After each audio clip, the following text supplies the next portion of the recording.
All right, so today we're having a long chat about a variety of different topics. It won't be as kind of, structured and focused. I think we'll run through pretty much everything that everyone's comfortable with talking about. Be pretty good.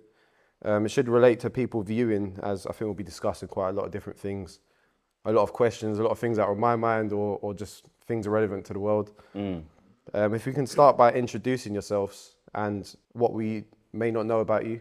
Okay, Rahubat, greetings everybody. I'm known as Usir Ka'areye, that's my Sabian name, and I'm a student teacher of the master teacher, Dr. Malachi Kobina Zejok Okran. I've been a student teacher for quite a decent amount of time, 20 plus years or so.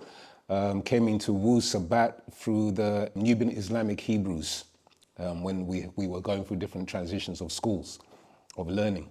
And then from Nubian Islamic Hebrews all the way up to what we now know as Wu-Sabat, Nwapu, okay, teaching the information that the master teacher, Dr. Malachi Zejok, came to teach, many, many years ago, since 1962. So yeah, that's my journey, obviously been since I was 16, 17, reading, studying, learning, questioning. Yeah, so Wu-Sabat is a place to be for me. Rohubat, I am Haptui Ray Atam Hatap, and one of the student teachers of the master teacher, Parnababian and Galactical Master Teacher of Heaven and Earth, affectionately known as Baba Yanun, incarnated deity in the flesh or the body of His Excellency Dr. Malachi Zikayok Okran. 33 degrees over 720 degrees. I've been in the doctrine since 1989. And been on that long walk on a short path ever since. Rahubat, greetings. Great to be back. It's like a reunion. I haven't seen you for so long. So this time you're getting, when you say you get one and then you get two free? Or Buy one, get two. Buy one and get two free. My name's Sakam Reye, Dr. Jude Joseph. I've been on the walk with the master for a long time as well. Student teacher of the master teacher, Dr. Malachi Z.K. York, who has literally changed my life and millions of others. I just want to do what he has taught us to do, which is to help humanity and to raise other people's consciousness and vibration. Yeah, just bring love and unity to the world. And why is it kind of important for us to be here today and get content on YouTube for people to see?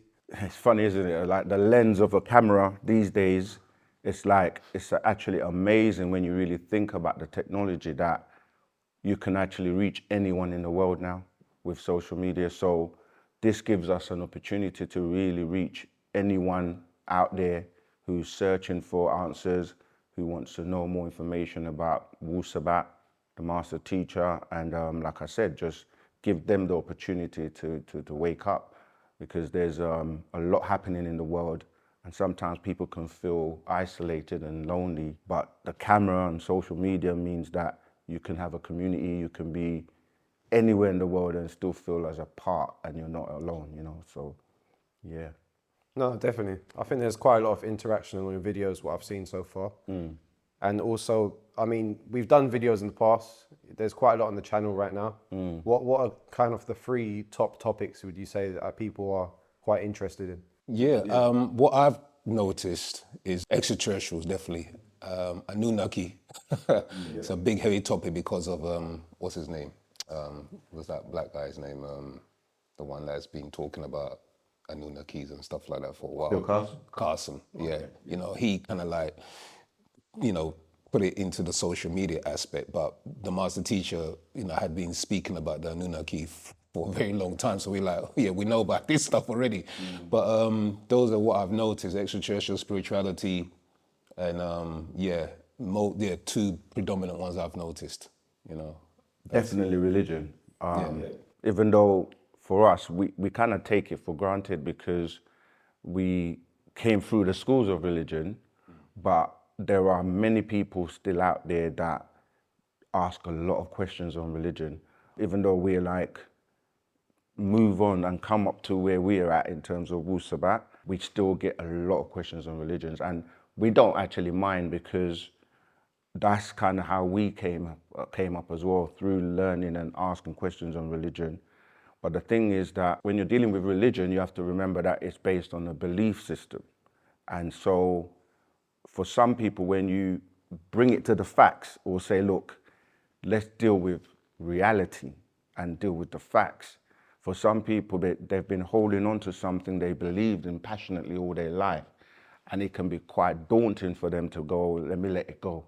Because it's almost like, well, who do I hold on to now when I let it go? Fortunately for them, you know, you're actually moving up and you're liberated to being able to use your own mind, to be free from the shackles of thinking like, I have to do and act as the religion I belong to says, you know. And as, you know, we say all the time, religion is very divisive. It can be, you know, segregating people. Whereas once you're looking at things from a point of view of facts, it's like we can all deal with the facts.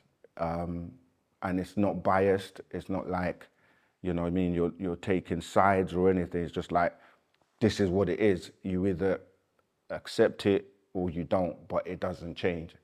I don't know if you want to add anything to that. Yeah, please, thank you. Yeah, the Master Teacher said a thing in the very beginning.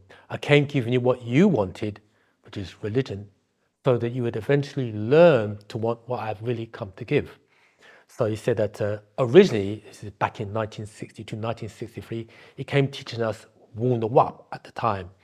And he realized that we were asking questions about Abrahamism, about Mosesism, Jesusism, Mohammedism. So he said the thing, I'll put these books away until the ripe time, R-I-P-E, was arrived, then I would bring them back out to you once again. So he said, so he himself knew that he had 30 years from 1970 AD to the year 2000 to give us what we wanted, because that's the time frame he had.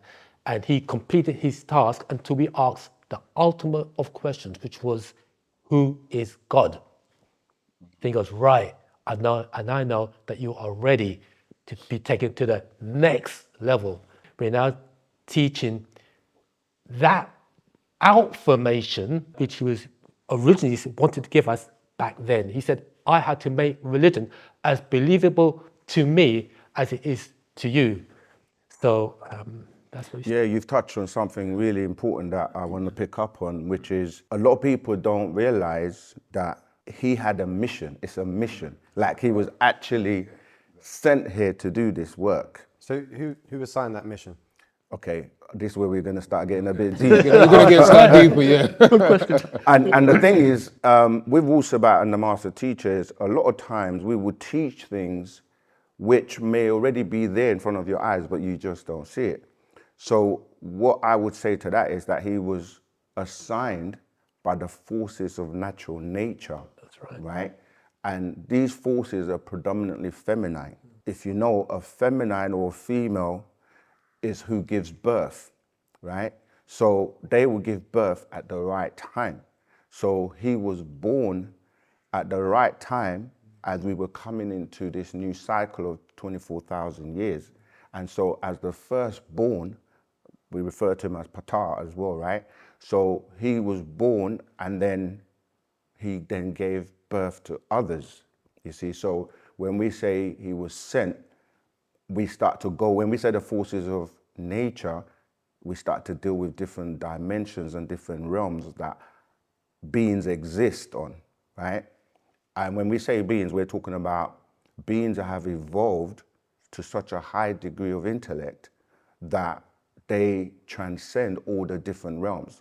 So we're talking about what we refer to as Pa-Nataru. That word Nataru becomes Natiru, which becomes nature, you see. So people have to understand that when we're dealing with reality, yeah, you're dealing with energy. You can't really kind of like dispute or renounce energy because everything is energy. But the thing is, people look at us in a physical form and just deal with the three-dimensional energy that we can see and touch, but there are states that are higher than that. And this is where we are evolving from and evolving back to.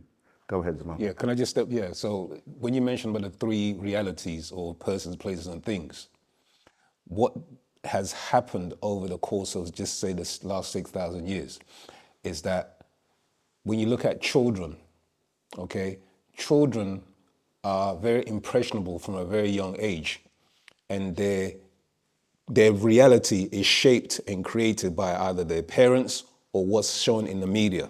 You with me? So as a child growing up, when you're indoctrinated, when your mind's eye, your reality is shaped in a particular way. So when the truth does come to you, now you're an adult. So you're conditioned to think a particular way, to see things a particular way.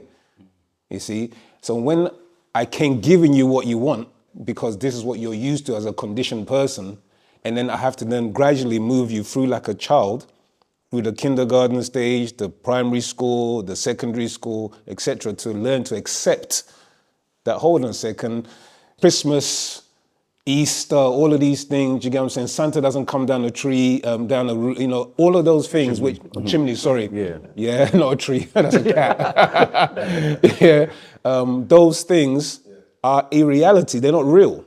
But we've been conditioned to accept that as children. So when it gets into adulthood, you have what is known in scientific terms as cognitive dissonance. You're now struggling with the reality of what is actually, and then your beliefs and your thing, like the brother said, you hold on to it now. You don't want to let go. You see what I'm saying? So he's come to break all that down through various steps, and us being students, that's what we're here to do now, is to help those achieve that and break those spells. So you found it at quite a young age, didn't you? You Yeah, said that's 19? right. Yeah, 16 going on. Okay, 9, so yeah. right. Yeah. So how did you find it then? If you had all these things that you were holding on to, how did you find transitioning to finding out more? For me, I came from a family, especially my mother, who wasn't very Christianized. You know what I'm saying? So I was very fortunate. And she always used to tell me about my ancestors. And she used to tell me about my grandmother and that they're alive and things like that. So when I came into Wu-Sabat, the transition wasn't a great struggle for me, because there was things that I already questioned as a child. You see what I'm saying? Like, do other worlds exist? And I used to have dreams about flying, and you know what I mean? So when you're saying that, when I picked up a book and it said, you're from Orion star system, I could relate to it, because it was something that I felt. How did you find that first? How did you find that book? How did I find that book? It was actually given to me by one of my relatives who was going to the classes, you know what I'm saying? Who was given it to him by somebody who wasn't going to classes. He had bought the book on the street, and he was just sitting as a part, like some people do. They buy the book or get the book, and then they just leave it on the side, and somebody else will come along and pick it up and say, it resonates with them. Where'd you get this? I want to know more.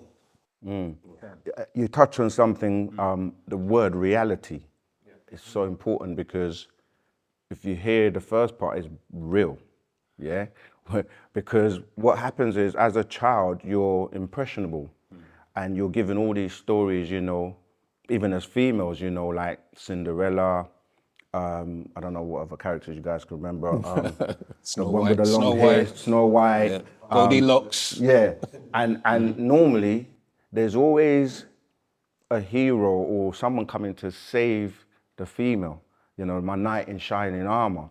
So when you grow up with certain fantasies and then you come to reality, a lot of people don't know what's real from what's not real. And obviously with today's AI and things like that, it's even getting more hard and distorted for people to know what's real and what's not real.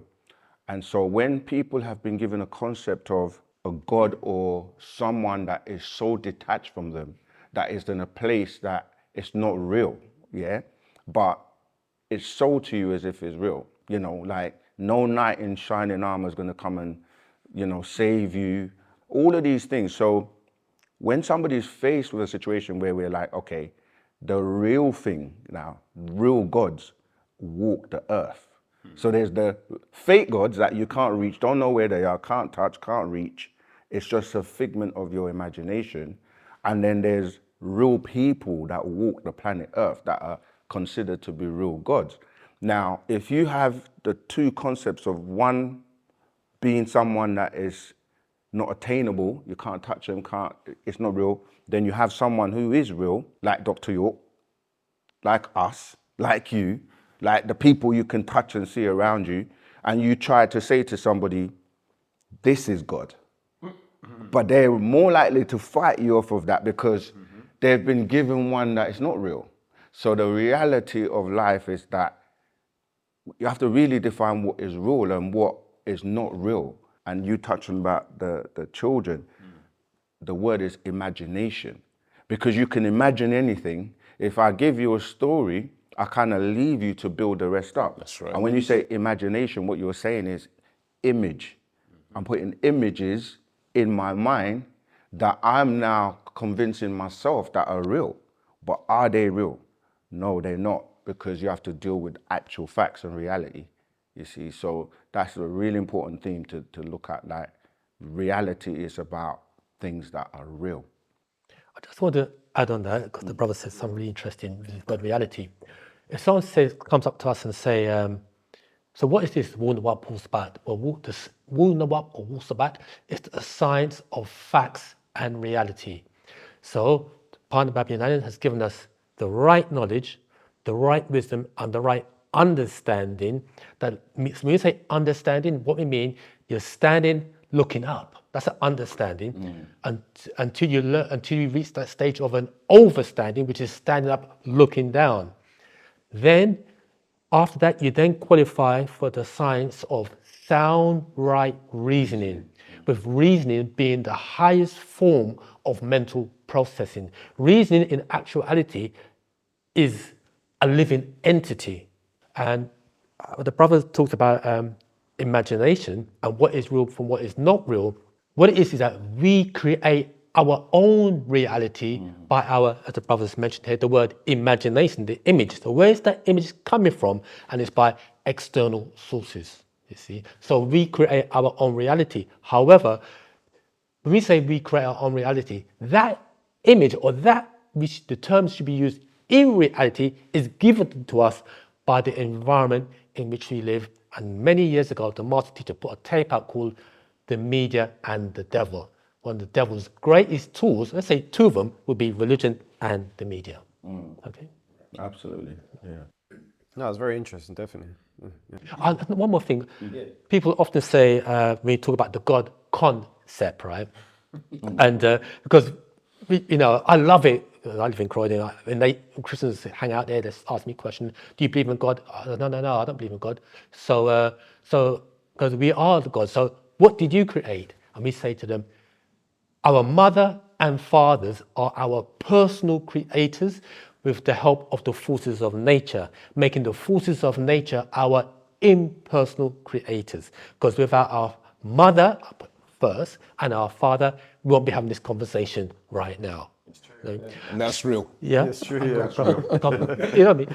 So like the brothers were saying, we have been fed misinformation or trick knowledge. Now we're here to present to the world, Partner Babylon and Wu-Sabat is here to present the right information, the right knowledge, the right wisdom, and the right overstanding.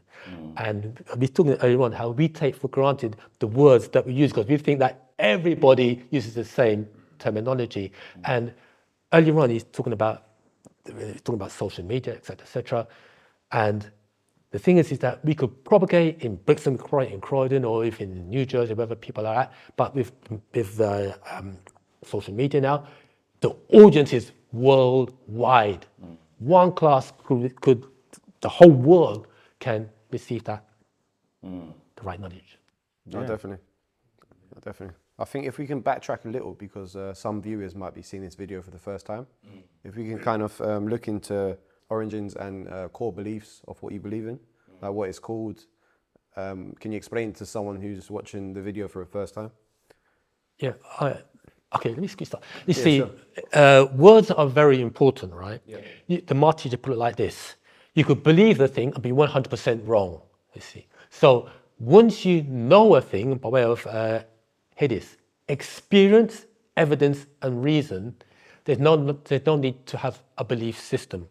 See, so all intelligent societies or cultures all started off on the basis of right knowledge, facts, the science of facts and reality. And as time progressed, then other people's opinions started to creep in and distort from the truth to misinformation, you see. So, I don't know, any brothers want to? Yeah, I mean, are you finished? Or? Yeah, finished, yeah, that's it. Yeah, what we would say is we know that people are at different walks in their life and in their journey.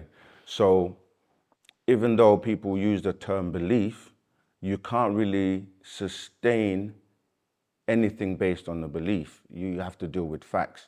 So we say there's nothing wrong with believing something as long as you know that it's a step in the direction of getting to know.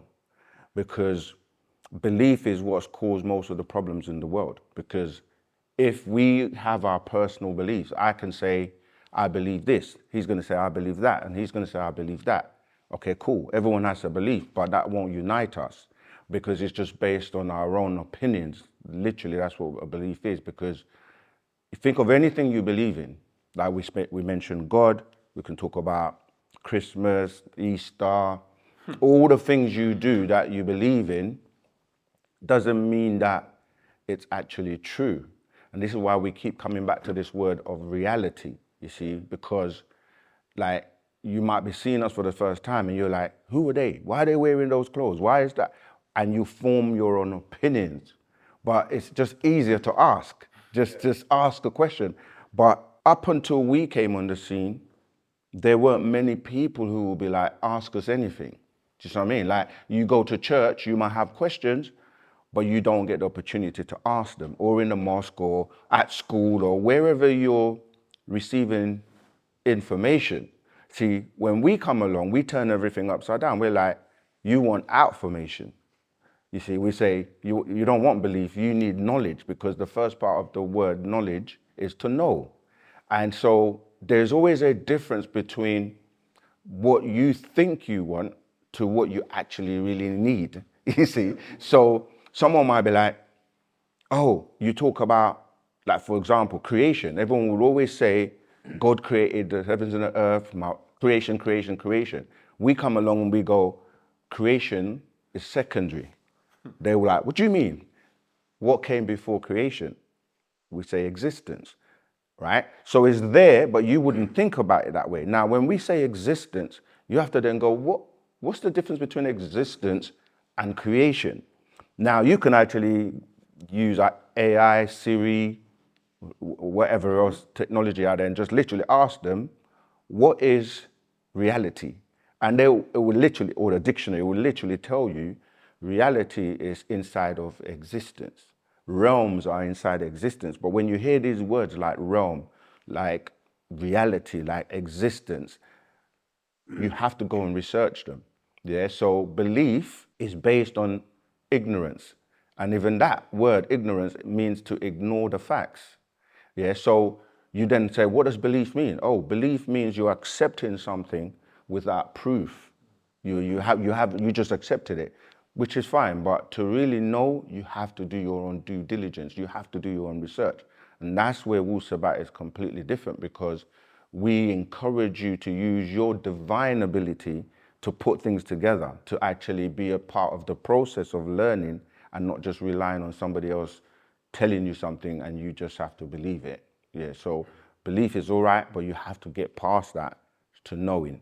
And then from knowing, it's like, okay, what's after knowing? Application. You have to put it into practice. So there are different levels in terms of what we teach in Wu-Sabat. Did you want to? Yeah, I mean, I can always bounce off that and give different analogies, because if you're looking at the simple thing of a mother, a man can believe, yeah, this is how a baby is growing in the mother's womb, or how she feels, etc., during her 9 months of gestation. But a woman can tell you the reality. Do you see what I'm saying? This is where we're trying to get to. We're trying to move people from that place where, even when you look into the word itself, okay, phonetically, because that's another thing, that the games that are being played on us is languages and words, okay, which we'll probably touch into if you ask the question. But you're looking at the word be lie, The word there is L-I-E, lie. So you're being lied to. Do you get what I'm saying? Within that actual word. And as Ken said, knowing is the first 4 letters of knowledge. So which category do you want to be in? Do you want to be lied to, or do you want to know? Because I'm sure no boss is going to tell you when you go to work, oh, by the way, you're going to get paid X amount this month, £500 or whatever, when you know you're supposed to get 1,000. Do you see what I'm saying? Are you going to believe the boss, or are you going to argue your point? Do you know what I mean? So that's what we need. So use your divine mind is exercising that ability that you have, that gift. Is your intelligence, is your gift. You know, but many people are being dumbed down and not allowed to use their intelligence. Religion does that a lot. It propagates this thing, this energy of, I'm on the pulpit, I know better than you, I've got a divine connection with God, do you know what I mean? And what I say, the divine in me is relaying it to my flock, and you shouldn't question that. And if you do question it, what did they use as an example? The devil questioned. So the moment you start to question, you now become the devil. So now you're kept quiet, because even though the divine in you saying, but that doesn't sound right, but you can't turn to nobody because they say, oh, you must believe. You see what I'm saying? So So do you think we're not using our full intelligence? We're our full definitely not. capabilities? No, definitely not. So how can we expand to use more of our mind or our intelligence? Well, I mean, look, think about it. If you want to be anything in life, right? Anything like, say you want to be a doctor. How are you going to become a doctor? You can't just go and buy a white coat and put it on and say, now I'm a doctor. You know what I mean? Like, you have to go through the process of studying. Anything that is important in this society, whether, it's dealing with money, health, life. So a doctor or an accountant, or it doesn't matter what the career is. Like, you even being a photographer or a videographer or whatever, you go, I want to do that. You go and study, get books, watch videos, you know what I mean? You acquire the knowledge, then you get the skill by practicing it, then you become proficient at it. And sometimes you have to be tested, right? You have to take exams, like medical exams. You have to maybe work as an apprentice in the hospital or something, learn the trade, and then you become qualified, where now you can cut people up. You can't just get a white coat and go, scalpel, please. I'm now ready to cut people up. No, it's not going to work that way. It's the same, like, you're not going to build a bridge if you're not a qualified engineer, because people have to drive their cars and walk across that bridge. Exactly. If it's not safe, it's going to kill people. So it's the same with knowledge. Anything you want to know about, you have to do the work. There's no shortcuts. This is what religion does. Religion gives you this fantasy of someone else has already done the work for you.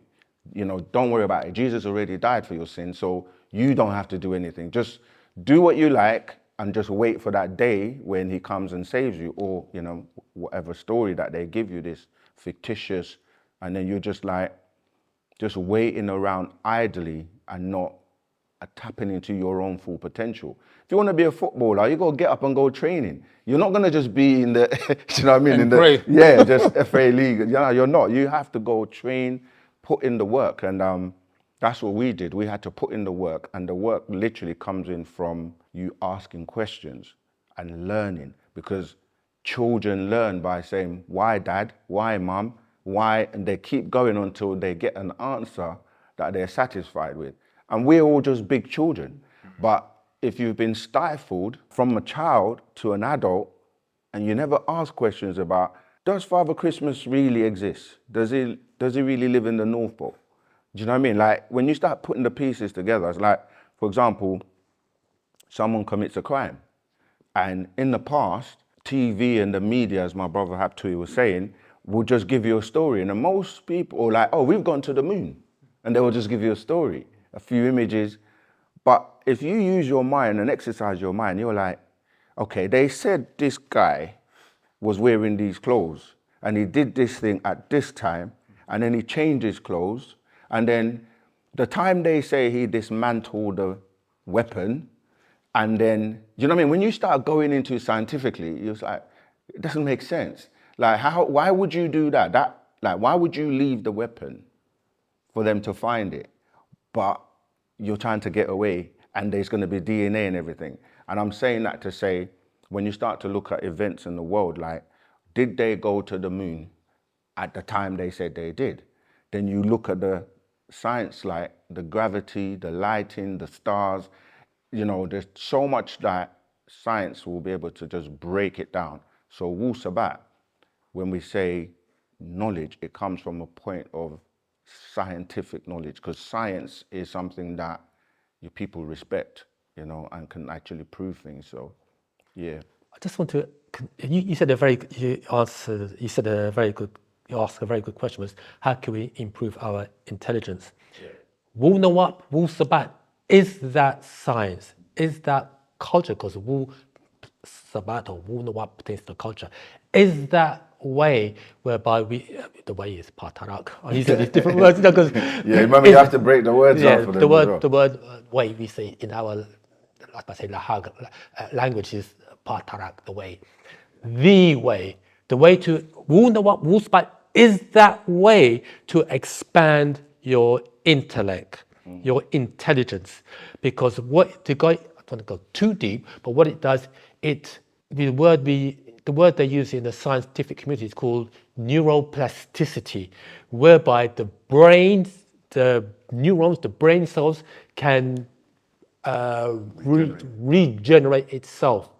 And the doctrine of Wu-Sabat is such that not only do you're able to reproduce new brain cells by the science of neuroplasticity, but it also increases the synapses. So this is what's happening. And as your synapses start to increase, synapses basically mean is the communication network from one neuron to another. As the synapses increase, so does your intellect. And the communication from one synapse or from one neuron to another neuron, that communication is what's actually taking place is it's a thing we refer to as natural ether energy, which just takes you to a whole new level. And what you're receiving, that communication, how one neuron connects to another neuron, is called outformation. Receiving outformation from beyond this dimension, coming into this dimension as information. Yeah. So is that what regenerates brain cells? And that's right. How do you receive that? How do you communicate and Can I jump in on that? Yeah, go ahead. So biologically, your brain, is not where your mind is. Do you get what I'm saying? Or your intelligence lies in your DNA. So your brain acts as a conduit. It's like a transceiver and a receiver. It sends and receives. You understand? So when you actually go into like this, we don't want to go too deep, but we can if we want to. Yeah. But when you receive information, you're receiving outformation. You with me? Yeah. And that outformation is then being decoded by your DNA. That's what's taking place. So the intelligence that you're getting is because your mental field of understanding is now expanding. You with me? Because they make you think that it's linear. Everything is linear, like the time is linear, etc. No, your mind is constantly expanding. And again, that's why I always go back to children, because children are like sponges between the age of 3 up to the age of 7. They're like sponges. You with me? So you introduce them into a world where they learn. And then that hopefully will stick with them what they've learned so that they can carry it on through that adult age with what they've learned. But if you don't impact them with anything, if you don't stimulate them, if you tell them that don't do anything but believe, yeah, etc. Don't question this, don't question that, don't do that, which exactly what religion teaches, yeah, that you shouldn't question your God because he's the almighty, all living about, we're going to go into, I don't want to go too much into that, but it then leaves the avenue for you to be indoctrinated into anything and your mind does not expand. So the growth, as the brother explained, natural ether energy and the growth of your mind and your ability and your knowledge come from you applying. You with me? And what Wu-Sabat does is such a way that you're encouraged to learn. Do you get what I'm saying? Because you read one book and then, that book links to that book and that links to that. And as you're doing your study, you start to realize there's a pattern. You with me? And then that's why when you ask us questions, we can link it all up, because what fundamentally what's happening is your brain neurons now is now drawing in much more outformation, because now you're getting to that point where becoming that divine nature of yours is awakening. You see, so that's what's taking place, and you're gaining more and more and more. And as you gain more, you're able to teach others. Is there any kind of scientific evidence to show that there's brain regeneration or anything you can kind of? I was literally gonna All right. say when we say to you that the master teacher, Dr. Malachi Ziyok Parnabab Yanun, was sent and assigned this job or this mission, it's the way he does it is administer this information, even though we say in, out, right? My brother said outformation coming into information. The science is in breaking down the words, right? When you look at a word, you don't actually realize that you're dealing with a vibration and a frequency. So when you break down the word, when you say intelligence, you're saying intel in the genes or your genetics. Now, genetics take you into a point where you're vibrating as a bunch of atoms, which themselves can break down and keep breaking down and breaking down. This is where we get into quantum dynamics, quantum physics, and go into like what we're saying when you're saying, is there any evidence? The evidence is that if you were to monitor your brain activity or mind activity, you will notice like they've actually done scientific studies now on the brain and how the brain works. They've taken out the time to do what we call the Human Genome Project, which deals with all your genes and what they do and how they react and how they function. So they can actually look at your brain and say, if we do this, we can see the light or how it affects that part of your brain. You see what I mean? So with more intelligence, this is why everyone says knowledge is power, because power is more valuable than money. Because if you have the knowledge and you know how to generate money, then that's what you need, not the money itself, you see. So all the people that are successful, they're people that if you look at them, they'll also say they're very like geniuses or savants or people that have brought solutions to the world. Like they will talk about Einstein and Socrates and Plato and all these great minds, but that's because of them tapping into the mental reservoir, yeah, which anyone can have the potential or ability to tap into. So you only do that by raising, it's like training your brain as opposed to training your muscles. So when we start to talk about the different realms I talked about before, there's one called the mental realm. Mental is everything, right? And this ties into the doctrine by the greatest author known as Tahuti, who we say is Dr. Malachi Ziyok today reincarnated. So when you're dealing with knowledge, the body of knowledge, you start to say, well, where were the greatest libraries on the planet? Who has the most knowledge or most information about anything, right? Literally anything. So Wu-Sabat is not, literally Wu-Sabat is a heavyweight champion of the world, right? Literally. And we don't say that because of arrogance. We say that because everyone went into ancient Egypt to study, right? Tahuti's writings are still on the walls of ancient Egypt till today. People talk about the emerald tablets, all the information on the planet that you can think of, mathematics, like the liberal sciences, everything you can think of finds its way in ancient Egypt. That's why everyone says ancient Egypt is like the greatest civilization, and everyone went there to learn, including all the biblical characters, right? Your Jesus, your Moses, your Abraham, everyone went to Egypt. And then you bring it to like the Greeks, I mentioned them before, they all went to Egypt. Today, everyone's still going to Egypt. Everyone's still trying to find the secrets. People talk Egypt, we live Egypt. Mm-hmm. Like when you see us and look at the pharaohs on the walls of Egypt, the way we dress, everything, it's not by coincidence, because we have been taught by the greatest pharaoh. Like I remember on one of the comments I read on one of the videos recently, I think it's the one on masonry, someone posted or asked us a question on the live on masonry, I literally just gave a line and the person put paragraphs and paragraphs in the comments. I'm like, he has no idea because we've literally just scratched the surface.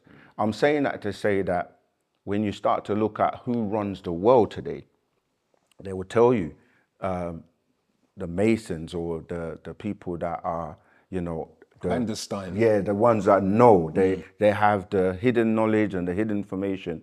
You look on the dollar bill, you see nothing but Egypt on there, right? And then you go, okay, why? Why is Egypt so important? Because it's the source of the information. But it's not from Egypt. It goes back to beyond the planet, to Orion star systems, to the constellations of Sirius, where our ancestors come from. And these are the beings that we're saying, they come here, they teach people, leave knowledge so that we can grow as humanity and better ourselves. But you have to be studious. You have to be a student. Like I said, you can't be a doctor without going to study, go to medical school. But when you come out, now you can practice. They call them a general practitioner because you're just practicing, right? But then you have neuroscientists. These are the ones that specialists in the brain. Like if there's a problem with someone having an accident and they need a brain surgeon, they're not going to call on your GP. They're going to call a neuroscientist. Yeah, so I hope that's given you a bit more information in how you can... My next question would be, if it's knowledge that kind of takes you into benefits like brain cell regeneration, Yeah. could someone not attain that knowledge by going to Egypt themselves and not following Wu-Sabat? You can't. It's like you can try, but to get the full benefits, it's like you can see pictures on the wall, but there's Hidden meanings. hidden meaning. Yeah, there's a build behind the build behind the build, or we say circles within circles within circles.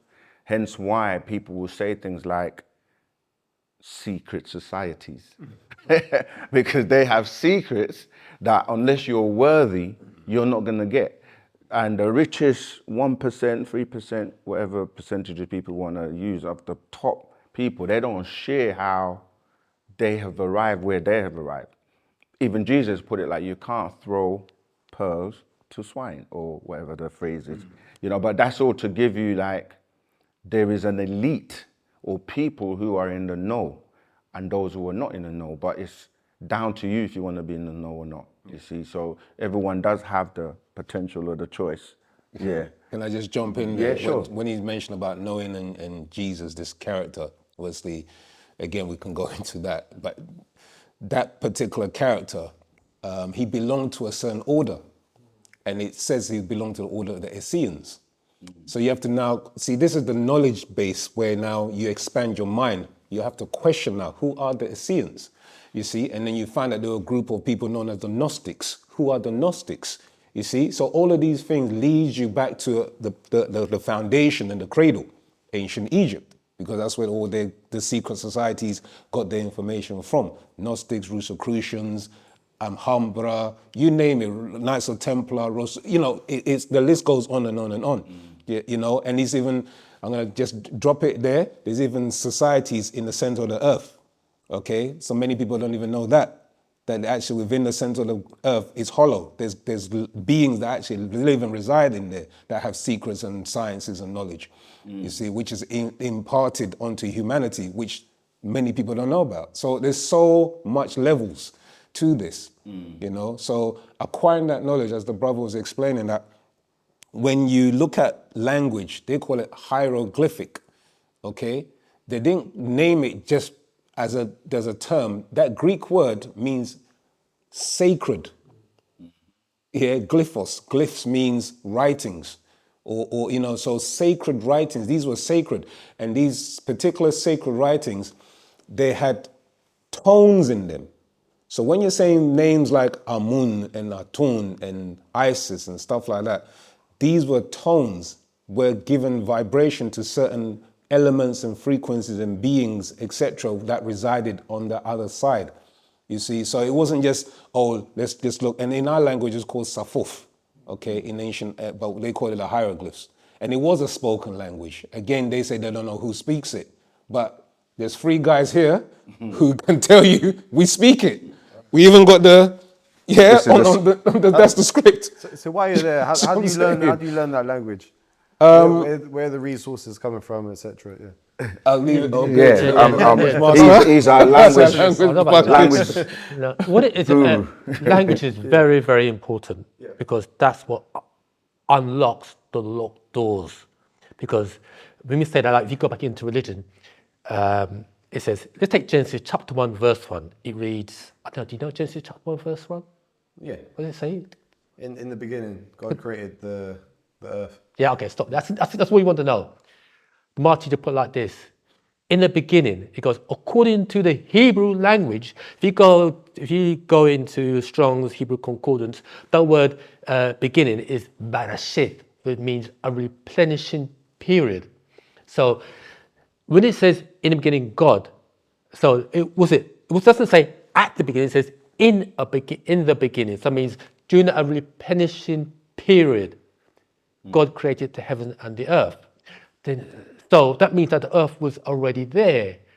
And then if you go to same Genesis chapter 1, verse 28, it says, and God said, be fruitful and multiply and replenish the earth. Replenish the earth. So what's been said here then? And the word there, again, go to the Hebrew Strong's Concordance, you see the word is mole, which means to refill. See? So it's all in the language. So through the many schools that the Master Teacher has taken us, the first school we went into was the school of Islam, and he called ourselves Ansarullah. And what he did, he taught us, or we was taught the Arabic. You have to know Arabic because you read the Quran, you do your prayers, you read the Arabic, blah, blah. So he always encouraged us to learn the language of the scriptures, whether it's the Old Testament, the Hebrew, the New Testament, the Greek, or the Quran, the Arabic. And that, let me stop there because something came into my mind. The Master Teacher has been given many gifts by the forces of natural nature. And one of them is the term back then was called the Furqan and the Bayina. The word Furqan is an Arabic word, means to differentiate between the allegorical and the decisive portions of the scriptures. Certain portions of the scriptures is allegorical, it has different meanings. And other portions of scriptures, that's what it says there, in the beginning, not at the beginning, da da da. Then when we say the Bayina, we mean the ability to make things clear. And we would go back, so the brothers did go back and listen to an old tape of the Master back in 1990, and it sounds fresh. That is a Master Teacher. So now he says that Wu-Sabat, about your question about the language, how can you learn the language? Wu-Sabat is our cultural way of life and living and lived. And he goes that if you've got a culture, because as we said earlier on, culture is everything. It encompasses your identity. Without a culture, who are you? If you do not have a culture, what we tend to do is we tend to adopt a culture that's not our own.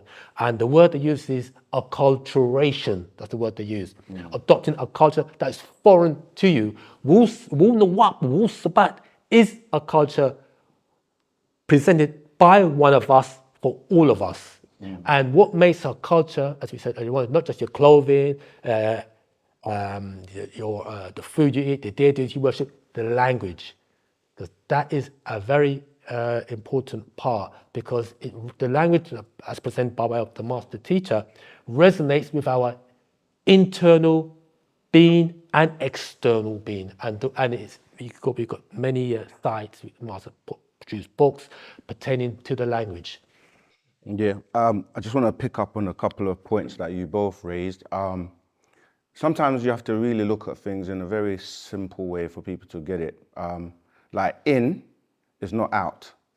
You know what I mean? You can't be inside and outside. We're in here now, we're not out there, right? So when you're saying refill, you have to say, okay, if a cup was empty, then you have to refill it. But they give you the impression that it's the beginning of the first time of creation and everything.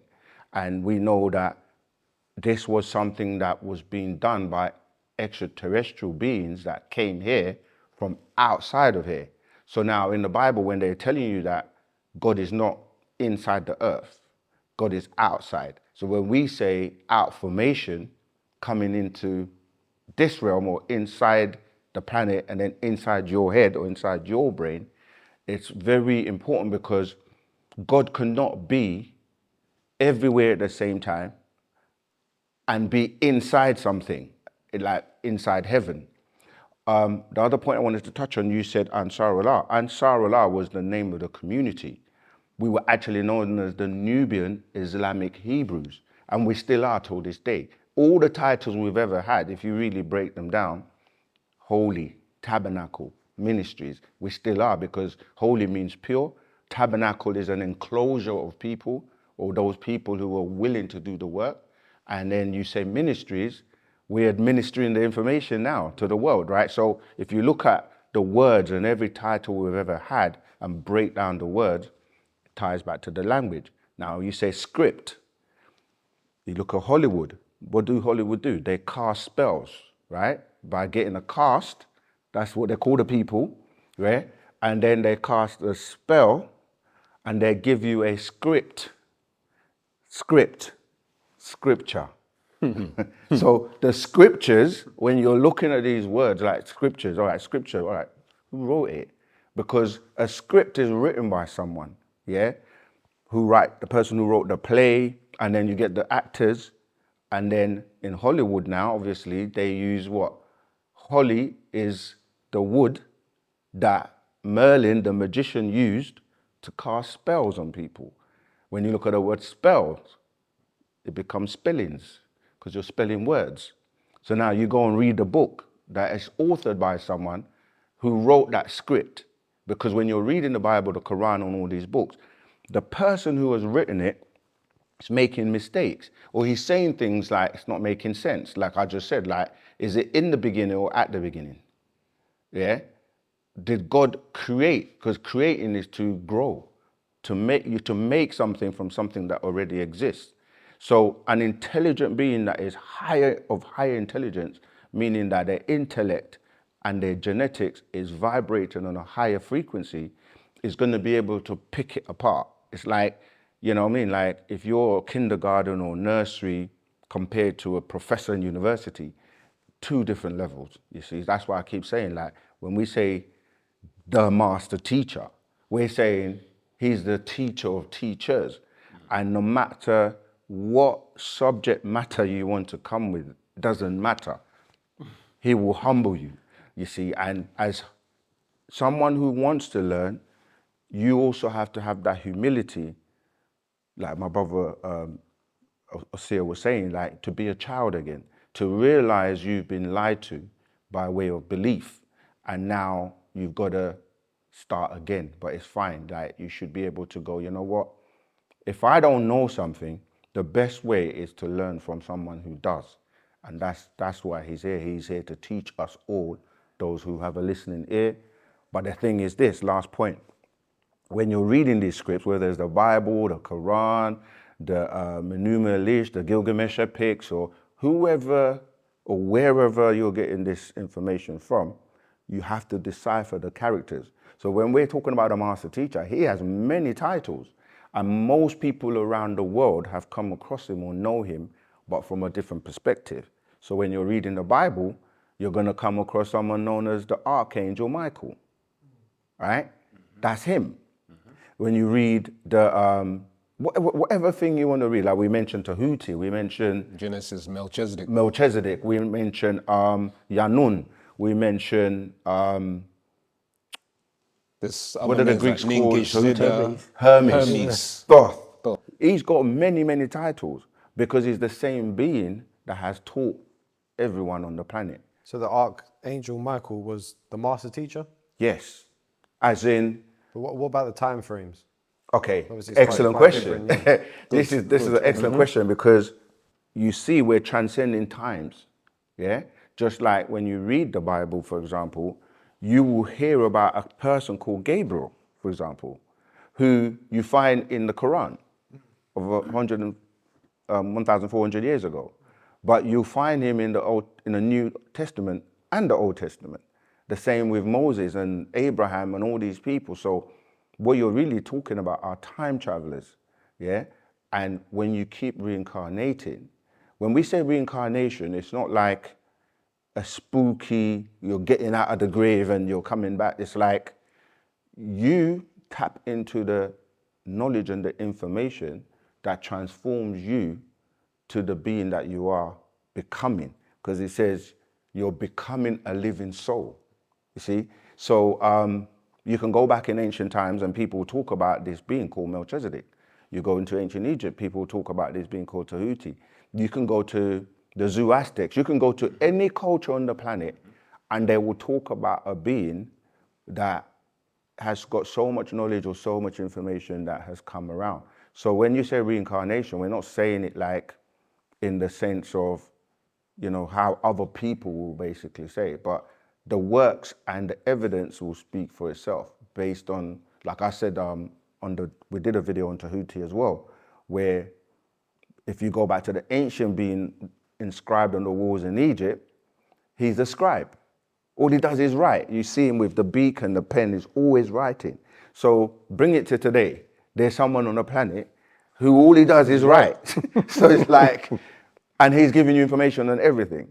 So the similarities between the two, and you can use that if you look at Michael or talk about Yanun or any other being that people know, it's this being that people are calling God but don't realize it, or they're calling titles, because names are titles. So when you say Mikael or Michael, you're saying, depending on which language you're translating that word from, you're literally saying he is the top of the tops of all the angels, or he is like, who dares to try and challenge or be, you know, because you said the word El, who dares to be like El?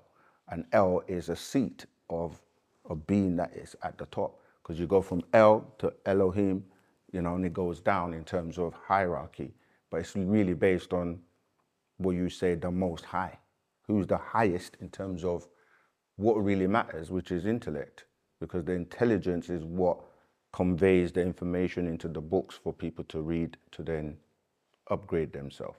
How do you recognize him as the master teacher in different reincarnated beings? Because I'm pretty sure, well, reincarnation, you wouldn't say it's the same as time traveling, would you? Because it's quite different, isn't it? Yeah, I mean, in terms of being born again, because that's where the religious term comes from. When they say being born again, they don't mean go back into your mother's womb, like Nicodemus was saying, and be born again. It's like you have been asleep. You have been under a spell of amnesia, and you need to be woken up, and now you're born again, right? Because you've forgotten who you really are. So when I was saying like the different titles that he holds throughout time, for example, if you took Hermes and go into the Greek culture, they will tell you who is Hermes, what did he do? Like, why is this title so important? And you go into any other culture, whatever that being is, and we're saying that it's like we're being born again now by the information, and we're reincarnating and becoming who we're really supposed to be. And then we will do the same for others. This is again the concept of Christ coming back, or the, you know, your Christ consciousness. The Christ consciousness. A lot of people, but they say you need to be born again. But how? People think, oh, dip you in water and you're born again, like all these rituals, but that's not what it's about. It's about you becoming that supreme being that you really are, but you don't know who you are. Now, in the case of Malachi, he's a being that was born from a mother and father just like us, right? And then the real being who he really is. You see, this is what I was saying about earlier on about vibrations. Even though you're sitting here as a physical being, the real you don't know, right? Which ties into what we will say your soul and the spirit and things like that. Those beings, they are vibrating on a different realm or a different consciousness. Now you've got to know who you are and reawaken that being. And if you were to know what that being was called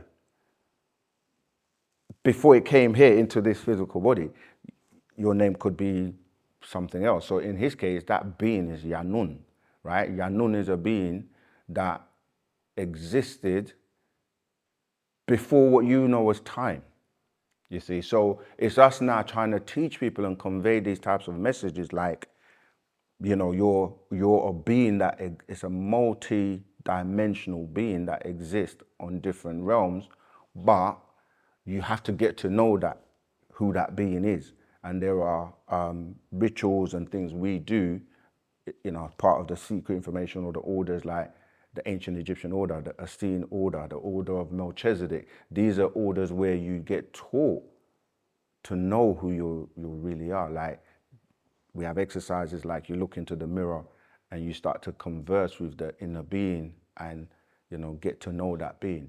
But in his case, he's like, he knows who that being is, and it's like that being completely manifested to him and spoke to him and then told him he's going to be the one working from the inside out by way of guiding his pen.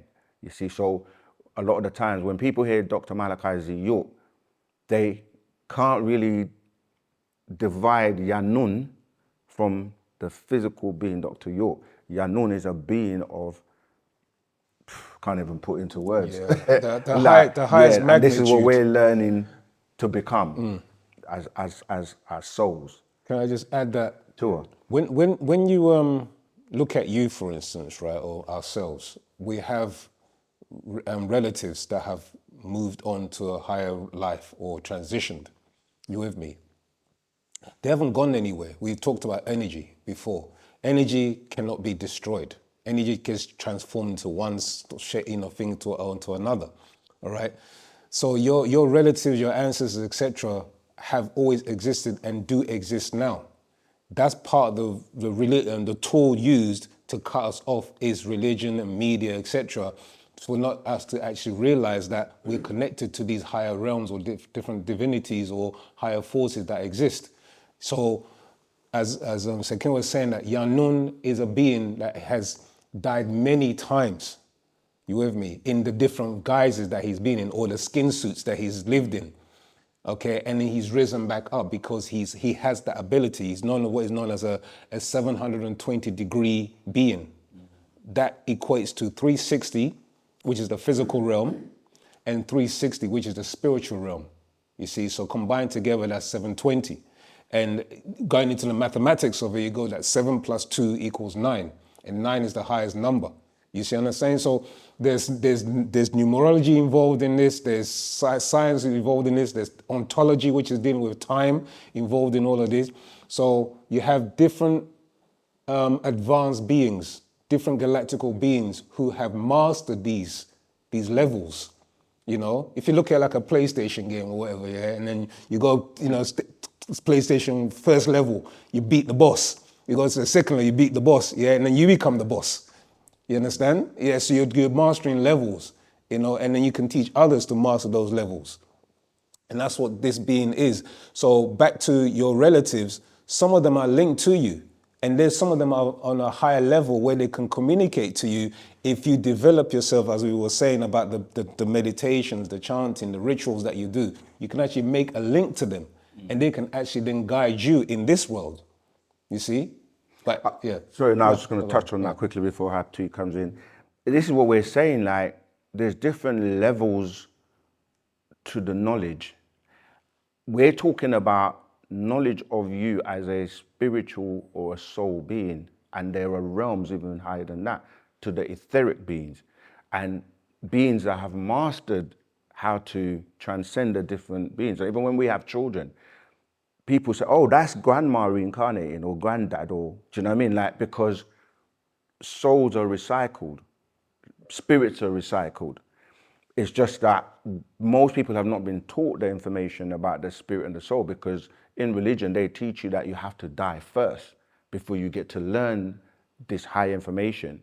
But with Wu-Sabat, because as my brother said, is the master is a master of the spiritual world as well as the physical world. So he's now teaching us about how you go to those realms.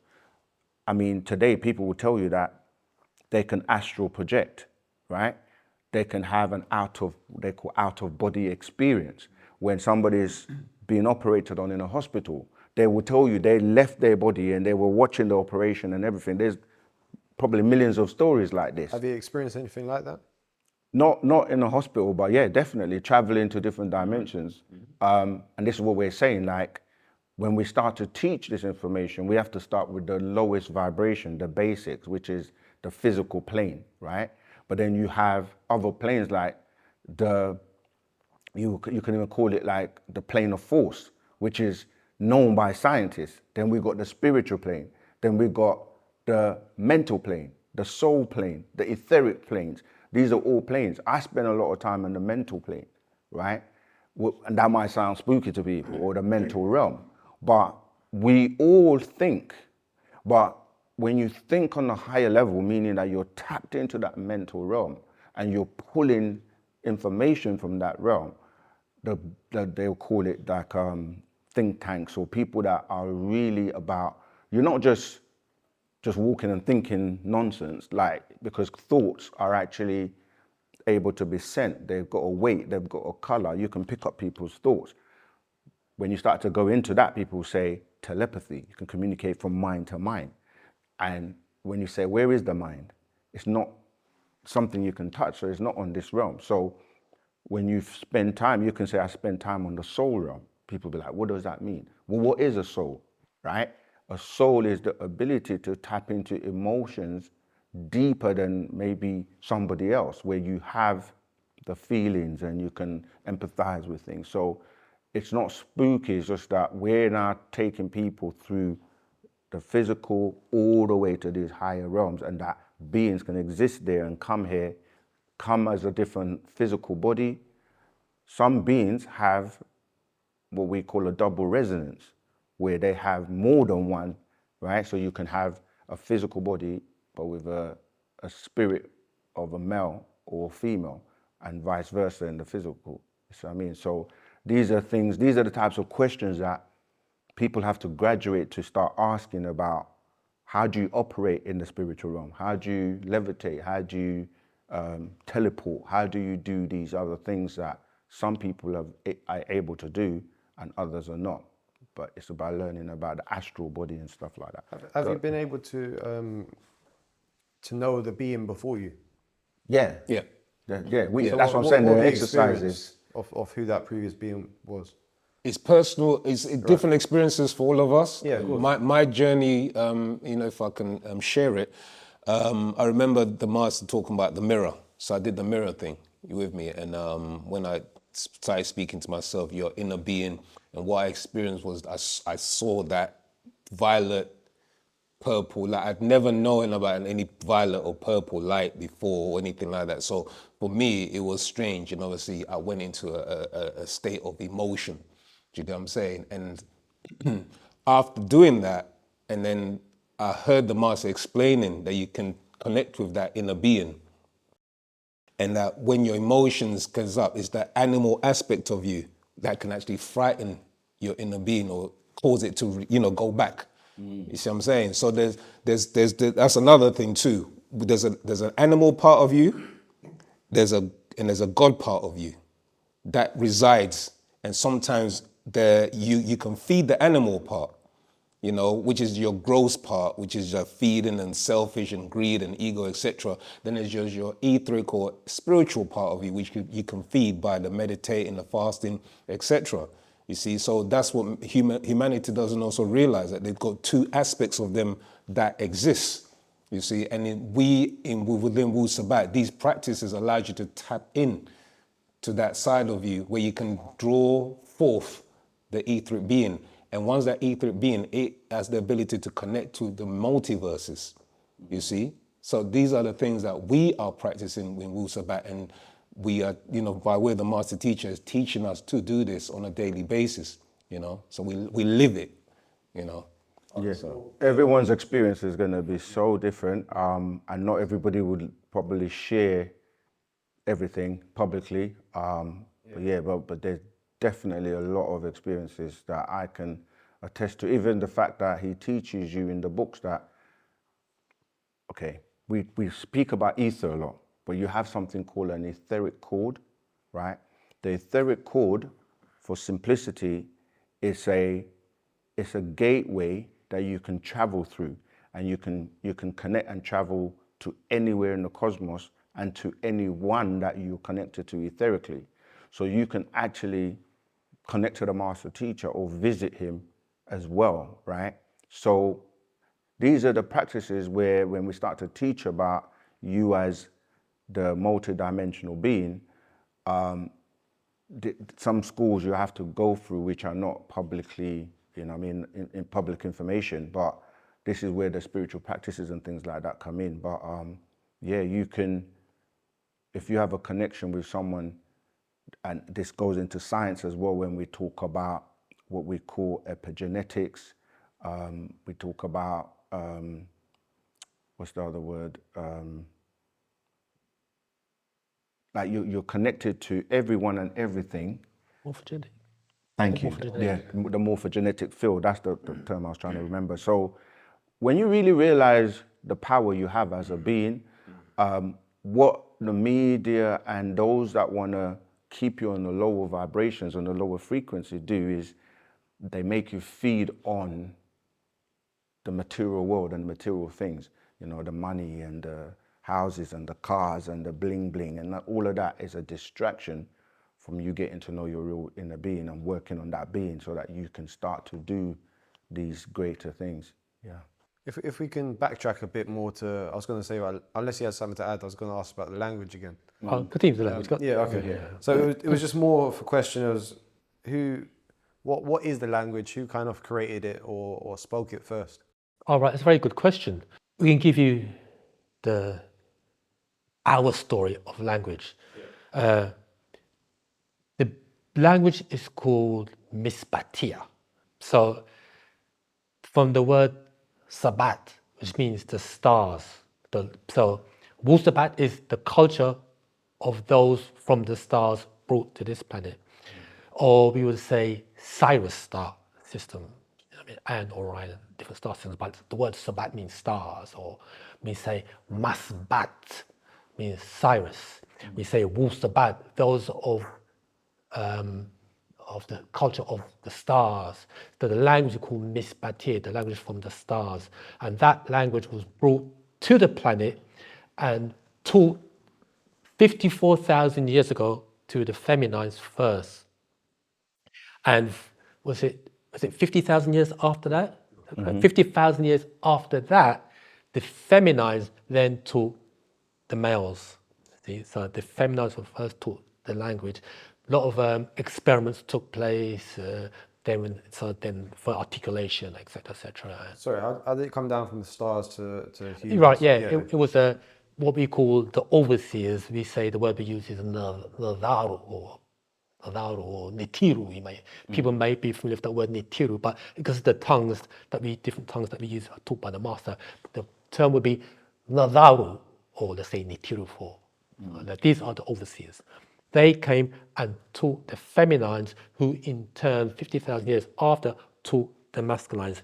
54,000 years ago, and we teach that we have cycles of one complete cycle of 24,000 years, which is divided into two 6,000-year cycles of sun, moon, sun, moon.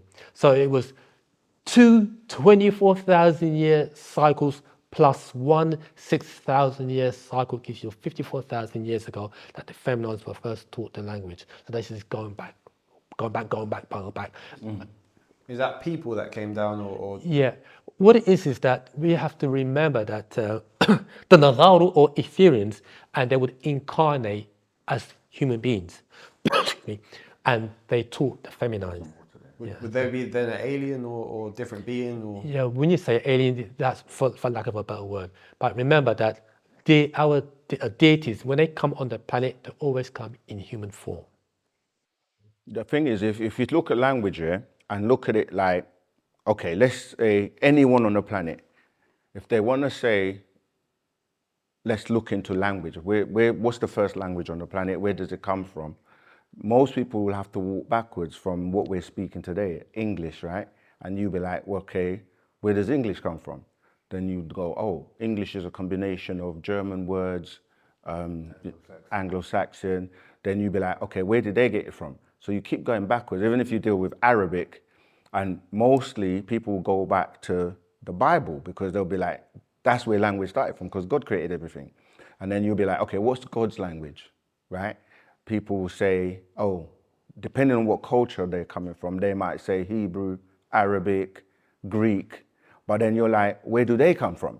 Then you end up with, oh, the Bible comes from the Sumerian tablets. Then be like, oh, what's the language they spoke? They'll say cuneiform or cuneiform. And then they'll be like, okay, but these people over here, they spoke another language, the Egyptians. Okay, what did they speak? Oh, we don't know, but they wrote all these books, right? And there's writings on the wall. But how can you write something Without having the language. without having a language? So people go to the walls of Egypt, they will read it, and they'll go, oh, hieroglyphics. As my brother said, that's a term the Greeks called it. Then you say to them, okay, you got the Zoroastrians, the Mayans, people from Yoruba. Who's the oldest on the planet then? You end up in ancient Africa, right? So it'd be like, okay, so the Africans were first. So what language did they speak? And this is how we get to what we're saying. Miss Batia is known by many titles, such as Sabaic, such as Nuapic. And then we're like, okay, but that's the script as hieroglyphics, and it's also the script as cuneiform.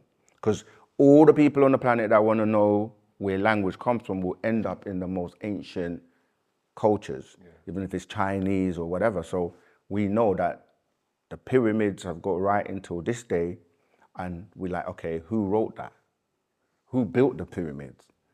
And then we end up with beings coming from other places, because that's why they can't figure it out, because the mathematics is far superior to all the maths on the planet, yeah?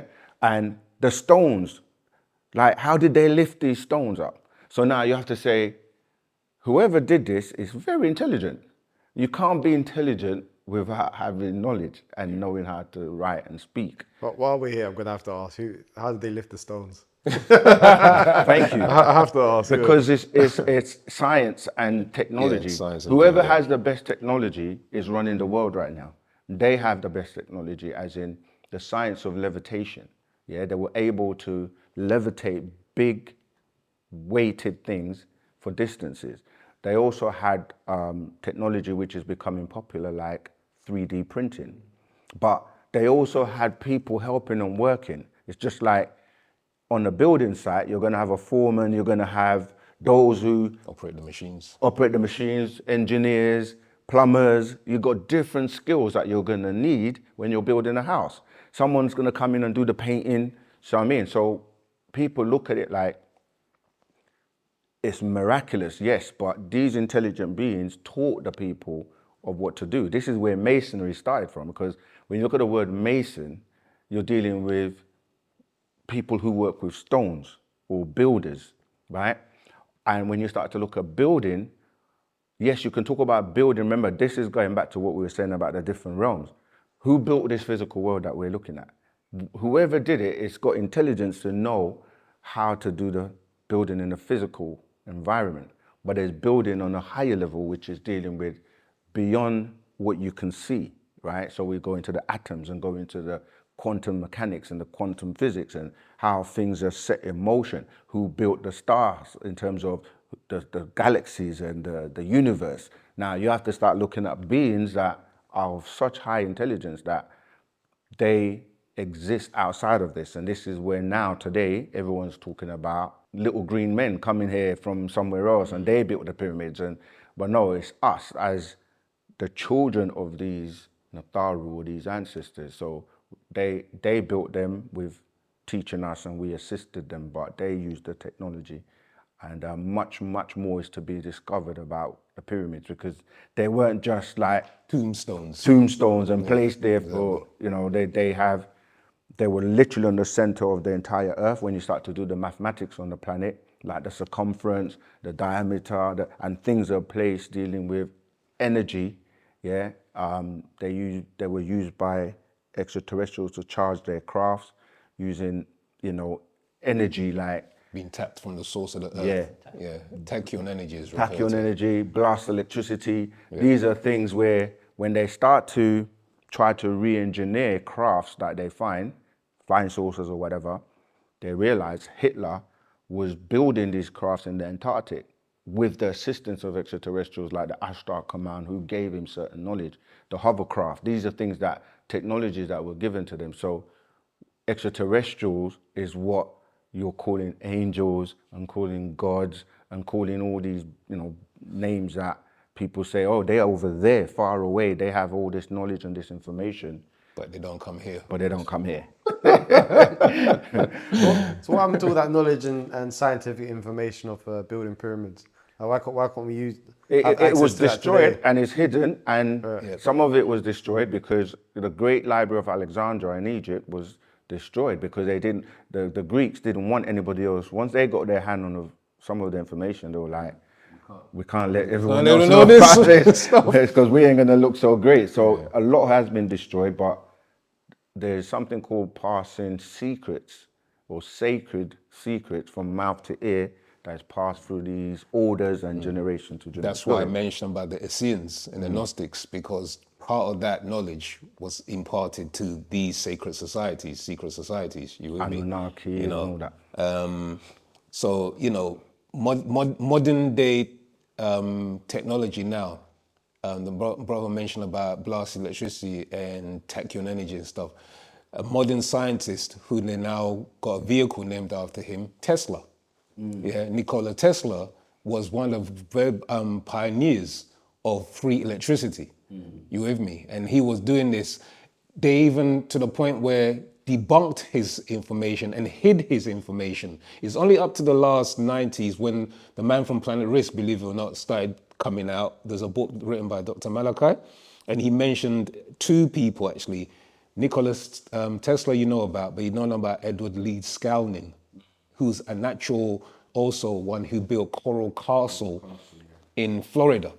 And he used, you can go there today, there's slabs of stone monoliths that you can push with a finger and it will just move. This was using the science of levitation and gravity that he had the science of, you see. So modern day scientists, those two in particular, they knew about that science. And that's why it's not so, far-fetched that our ancestors who were building these, monolithic places like the pyramids, etc., and the monuments, that we had that same science, So Nikola Tesla, what is not told about him is that, and the master explained it because he is who he is, that he is an extraterrestrial. He was left here and placed into a family. You understand? And he was in touch with beings from Venus. Yeah, beings from Venus he was in touch with. So there's some type of knowledge that not everybody is aware of, that extraterrestrials do leave their children here. And the master explained this in many of his books. Like we can name drop them. David Bowie, Jimi Hendrix. These were extraterrestrials who were, let's just say, caught up in their spiritual or their scientific knowledge of who they were, and they were caught up in both worlds, caught up in their origin and caught up in this world, this physical world. So sometimes being able to express far advanced music, for instance, like Jimi Hendrix, or far advanced technology like Nikola Tesla was deemed at that time too, advanced. Yeah, and they will shut them down, and now they've picked it up and realized, oh, hey, by the way, after we killed Nikola Tesla, we can actually use his science in vehicles. Do you know what I'm saying? We can use this person. So there's many, and so that's why it's not strange for Dr. Malachi Zedjok to be who he is. So when we tell people this, maybe 50 years ago, 30 years ago, people struggled with the notion that extraterrestrials exist. But now, it's now in your face. There are people that are doing great feats, even if it's called magic, like Chris Kringle and all these, and what's his other one? David Blaine, and all of them doing these. Chris Angel. Yeah, they're doing. Are they all extraterrestrials, or? Some of them are. Some of them are in touch with negative forces, negative extraterrestrials. Some of them are in touch with positive extraterrestrials, because there are two that do exist. Just like you have a good and a bad, in families, etc. You have also children born in this world that are also descendants of extraterrestrials. You with me? And some of the races on this planet, like going to the Europeans, going to the African race, going to the Chinese race, some have been visited by extraterrestrials and have had children by them. You know, if you want to go to the biblical, then you talk about Genesis chapter 6, where the sons of God came down, yeah, and they took the daughters of women, the Enoshites of women, and they nicely put, you know what I mean, took them. But the word in there, the word, you with me? So they actually took women and had children by them. So again, that goes into having children. If extraterrestrials don't exist and they're coming from heaven, etc., and they also have chromosomes which is compatible with earthlings, then that means that they must be connected in some shape or form. You with me? To be able to have children by these extraterrestrials. Do you get what I'm saying? Yeah, and then it leads on to, so some extraterrestrial children, descendants, families, etc., have been on this planet for thousands and thousands of years. They just blended in. You with me? And some of us are those children. Yeah, I mean, one of the things you touch on is like there are projects that these extraterrestrials were working on that got abandoned. So when you start to look around the globe at, you know, they call them the wonders of the world and things like that, the pyramids just being one of them, but you can go all across the world and there were projects that were left or abandoned because sometimes they just had to leave or for whatever reason. So the Man from Planet Risk book, as my brother mentioned, was a book that was telling you about these projects and who was responsible for building them. And in that book, the title alone saying he's a man from a planet called Risk was unknown of back then. But to be honest, we are all extraterrestrials. When you really break, this is why we say we always have to go back to the word. So when people are listening for the first time, they will like, alien. If you say an alien, everyone, oh, I know what alien is, because they will see it on TV and there's cartoons and they've made so much jokes about aliens. But the word really is extraterrestrials or extra being coming here from somewhere else, you see. And today they're talking about Three-Eye Atlas, right? Which is a meteorite. They say, oh, it's a craft. And then you start to look at the whole Anunnaki thing. They're telling you about Nibiru and the beings that came here. And when you're saying, where's the information? People will go and read these tablets now and they'll be like, oh, the Anunnaki, they maimed us. They were the ones that were responsible for removing a part of us which stopped us from being as intelligent as them.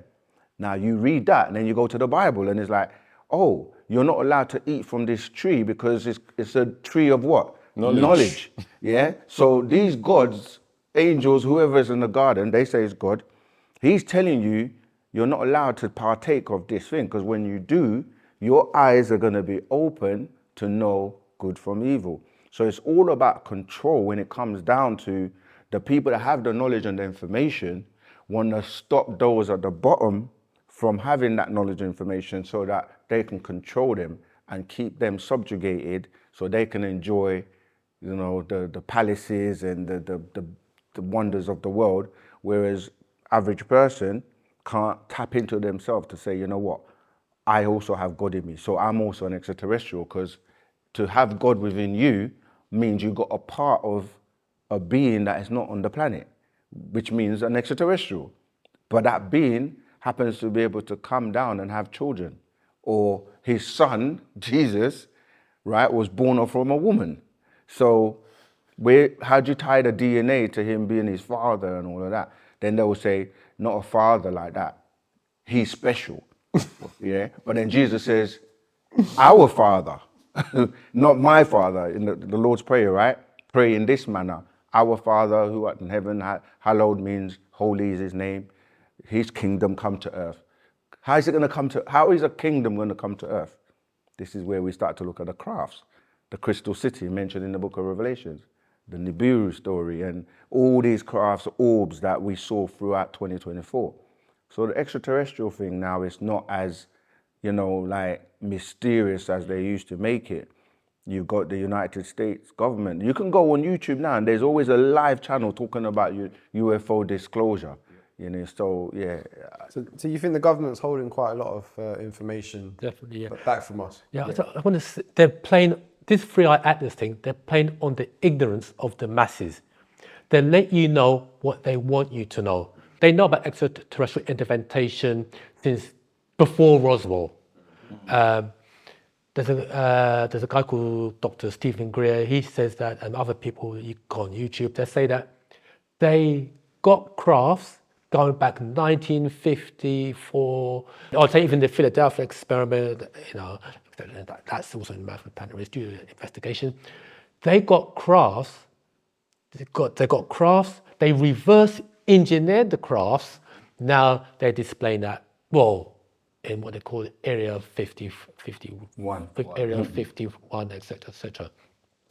So now they know about extraterrestrial. As only now they decide to let's play dumb. Let's play the so-called devil's advocate. Oh look, the Three-Eye Atlas. Then you had Oumuamua. Then you had see, they're playing on the ignorance of the people. That's what they're doing. The reality is now they can't hide it, so they have to start because people are gonna see it and it's gonna become commonplace. So they're trying to be like ahead of the game. But people know, anyone who's done any serious research, you got people in the army, professionals like fighters, that have seen things and are reporting things. So it's actually, for us, it's a beautiful day because we were talking about these things in the 60s, 70s, 80s, 90s. No one was having it. They thought we were crazy. But like I said, Wu-Sabat is the heavy champion. So. I just want to add to say something, is that the master teacher, come back to the master, is a seeded entity, and he was especially groomed for this mission to set the record straight. He's also here for the elite few. He said, from the many called, few are chosen. And from the chosen few, I sift to find those who want to realign themselves with the Most High. So even many called, few are chosen. Even from those who are chosen, he's still doing the sifting. What it is that amongst us, we have those beings, those high beings, going back 9 billion years ago, who are here on the planet. And he's here to touch them, for them to remember. But you also got those of us who, from the higher stars, who fell, never made the grade, and are also here walking the planet. So they need to be touched. So, but when we say touch, we're not saying, oh, the master will come and shake your hand. It's by the Outformation and the scrolls to awaken the divine that's inside of you. The finishing touch is the restoration of the Barathary Gland. Because once that is restored, because if you do have it, it's been maimed, then you have random access to the divine. 76 trillion years of knowledge as the master teacher. I remember 76 trillion years of knowledge is older than the sun, moon, and the stars. The thing is, he's not even giving us 76 trillion years of knowledge. He's giving us a portion of that, which is 24,000 years. And again, when we're talking about it's energy, right? When we talk about reincarnation, again, I don't have any association with Netflix, but there's a series called Altered Carbon on Netflix, which is now showing you that when we talk about reality, some of the stuff we're talking about might be so advanced or might be like, to someone listening, like, these guys have lost it, right? But they're literally showing you now that you can transport your consciousness, right, into another, there are many movies now, into another body, right? And the technology that we have right now with this is one of the biggest threats, they say, artificial intelligence is now able to do things that we saw in Star Trek years ago, like beam me up, Scotty, like literally break you down into your energy form. And in the Man from Planet Risk book, the master was telling us how this is done, because everyone has a zero time reference, right? Which makes them unique. Now, when they were doing the Philadelphia experiment, they didn't have this knowledge or this information, this extraterrestrial information. So this is why when they did the Invisibility Project, go and watch the, what's the movie called? I think it's called The Philadelphia Experiment. Yeah. Go and watch that, because it explains that this is an actual project. Like, there were projects like Project Blue Book, the Majestic 12. There were so many paperclip that was all hidden, and the master put it out in this book, The Man from Planet Risk. So they were like, how does he know all this information? Because this was classified information at the time. But now they have 5G, AI, they have all the technology where they've studied the Human Genome Project. They can break you down, literally, because when you look at things, when we say the Earth is hollow, people say, no, it's not. But nothing on the planet is solid. Think about it that way, right? We say the planet is hollow. People say, no, it isn't. But then we say nothing on the planet is actually solid, because when you start dealing with molecules and atoms, they're held together by energy. So if you can break you down into zeros and ones, right, digitally, you can be transported somewhere else. So the real you can be put into another body multiple times. And this is where they say science fiction. So to confuse you, they always have to distort everything, where something that is plausible, that can be done, they will turn it into a joke and say, oh, it's only fiction, it's only science fiction. But science is proving something and fiction is lies. So you can't put the two together because they're completely separate. But these are the types of games they play on humanity, where those who know, they know it's real, and those who don't, he's a joke. And then people just think, oh, it's not real. I understand, yeah. Yeah, real. I just want to touch back on the gland. Yeah. What was the name of that gland? It's called a Barathary Gland. Barathary Gland, Yeah. okay. The Barathary Gland is actually one of the endocrine glands, or it's not one of the endocrine glands. It is an endocrine gland, but you won't find that in your dictionary or the medical book. And how we know that, because the Master Teacher broke it down in the Holy Tablets, in chapter 7, tablet 4, you can look in that. It talks about how this gland secretes a green fluid called serine, which flows around the blood. Also, it secretes into the blood, and any gland that secretes a hormone into the gland is referred to as an endocrine gland. So what they do is, though, they have made, Mars said, they have made artificial glands. Certain movies allude to that type of activity, such as Lucy and another movie called Limitless, how the guy has random access, 100%, etc., etc. Yeah. You see, but the information, you cannot, to have random, there are higher beings that control the evolution of the planet. So they can't just do, humanity can't do what they want when they want, because the Master Teacher put it like this: no matter what they do, it's not going to work. Mm-hmm. Because these higher beings are interdimensional. They're not bound by space, time, no matter. And they could see the plans millions of years ago. I said, okay, you can do this. Okay, we're going to wait. Mm. Mm-hmm. And the Barathary gland it's almost like this is what you're trying to get to attain the highest level of knowing your being and being able to have these abilities, that we're talking about. And it's no coincidence tying it back to what people say about, oh, the Anunnaki maimed us and stuff like that, because it's spelled Barathary for those who want to Google it or research it.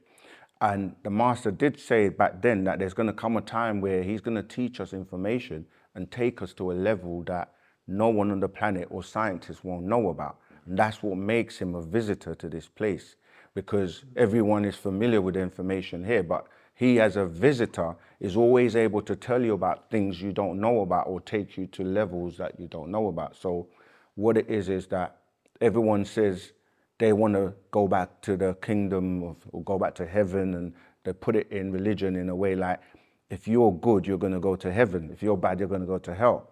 But to become good or to make the grade, to get the crown, it's about you receiving back your higher powers, or this gland being replaced or reactivated where it was once removed. But to do that, you really have to make the grade, as the few that are called amongst the many. So is it a gland that everyone has that's waiting to be activated, or only some have it? It sits in the what originally was in the hippocampus area of the brain. So the hippocampus area of the brain is responsible for memories. That's one of its functions. You with me? So this gland gives you access, random access to the extraterrestrials, your ancestors, etc. You can call them at will. Do you know what I mean? And then they'll be able to do whatever needs to be done, for you, because that is what. So it's like, essentially, the question will be probably raised like, so how come they just can't give it to us? Do you know what I mean? Would you give a loaded gun to a child? No, of course not. Exactly. Yes, that's the question. You wouldn't give it because a child would not know what to do with it. Or you have to be responsible to have that gland, because it's dealing with interdimensional and galactical beings that you'll be able to call to assist you. Now, if you had that gland, you just, I want some money. I want a Kentucky Fried Chicken. Do you know what I mean? You use it for the wrong reason. Yeah. You with me? Yeah, so, with power comes great responsibility. And that's part of why the journey that you take in Wu-Sabat, etc., it comes with responsibilities. That's what makes you a god, the ability to respond. You with me? To situations, to actions, to your life, to your family, etc. When there's a burglar in the house, you're not going to call your young son to go and sort it out. You're going to go down because you're the responsible man. You with me? So it's these kind of things that were being raised, not just on a mental, physical, and spiritual, we're raised in all the different degrees. Do you know what I mean? How to conduct ourselves. Because when we walk out, I tell this to my children, when you walk out of this house, you're representing your family. And then on top of that, you're representing your nation and your culture. As a man in Wu-Sabat, that's what we represent. Do you know what I mean? We're the embodiment of what we teach. So if we're coming and we're saying one thing and not doing it, then it's very hypocritical, and it's a look on our culture like, who are these jokers? Do you get what I'm saying? And it's not going to be taken seriously. So all that plays in. So having that Barathary gland is the work in progress to be able to be divine enough to receive it. And once you receive it, it'll be then activated. Do you see what I'm saying? Because not just receive it and then it has to be activated. So not everyone has it currently. No. It's something you have to receive and then it has to be activated. It's dormant. It's dormant. Okay, right. So there's portions that was in the hippocampus, and it was removed or maimed. They removed it, but they couldn't take out the whole thing because it would destroy the hippocampus. So once you are entitled to it, it'll be put in a submental. There's a place here, a palate, like a very soft area called a submental. And if you look at the word sub, means below, and mental deals with the mind. Do you see what I'm saying? So then that will be placed back there, and it will link back with the hippocampus. Does that make sense? Yeah. Yeah, and then when those memories, because your hippocampus, because it's responsible for memories, not just memories of your childhood or whatever, it's memories of your past, memories of your ancestors, memories of your relatives that are all connected to you, which you have the access to. How do you get that entitlement for it to be activated? Okay, so it's like it's the Superman and the other superhero stories, right? It's like when you're basically elevating yourself through Wu-Sabat, people that are into knowledge, because knowledge is what gets you to basically grow and to know more. People talk about things like the Akasha records or the Akashic records. And this is a place where they will say all knowledge resides, yeah? In order to be able to get access to these higher realms, all these, because you've got libraries on the planet, right? Physical libraries, but you've got libraries that are stored in crystals with knowledge. That's why I gave you the example of Superman. I watched the latest one as well, where he's got this crystal that he's an extraterrestrial, obviously, because he was sent here and he's got superpowers. But this is our story, but they make it into these superheroes. But yeah, so to be worthy, and when we said who's got it on the planet, the master teacher's got his Barathary gland. So when you say no one has it, everyone else was either maimed in the sense that the way it was removed, it was surgically removed, but the remnants or the remains of it are still there. Now, what it did was give you access to these realms where you had your higher senses, right? Telepathy, intuition, clairvoyance, and psychometry. Telepathy is the ability to communicate mind to mind, yeah? Intuition, you just know things without having to like read a book or study it. You would just know. Psychometry is the object reading, the ability to just feel and touch things and just know. Clairvoyance literally means clear vision. So even though you at the moment are seeing within the visible light spectrum, which is like, I think between like 400 to 700 nanometers, there is a spectrum outside of that that you can't see. Clairvoyance means to be able to clearly see or visually see into other dimensions. So the minute you receive your Barathary gland, your visual opens up, yeah, your touch opens up, your ability to communicate, everything just magnifies. So to give that type of power to someone, they have to prove themselves to be worthy, because extraterrestrials have given technology to humans, and what the minute they got hold of it, what they did with it is to try and control everyone else, like make atomic bombs and, you know, like go to war. Because when you can watch the Avatar movies, you can watch any movie, it's always about the bad guy. He wants to rule the world and he has to have all the power. So there's this battle between good and evil where, you know, Lex Luthor is always trying to get Superman, and the hero always wins. But in the movies, it's made fictitious. But in reality, the real heroes are the people who are willing to stand for truth and teach truth and help everyone. And that's where the God comes in, because gods are people in control and in power. But they flipped the switch where now the people in power and control are the people that have control of the riches and the economics, and to the point where it's like your basic needs is what most people function on. Like, you know what I mean? Just food to eat, just the basic things, and they don't get the opportunity to really tap into their mind.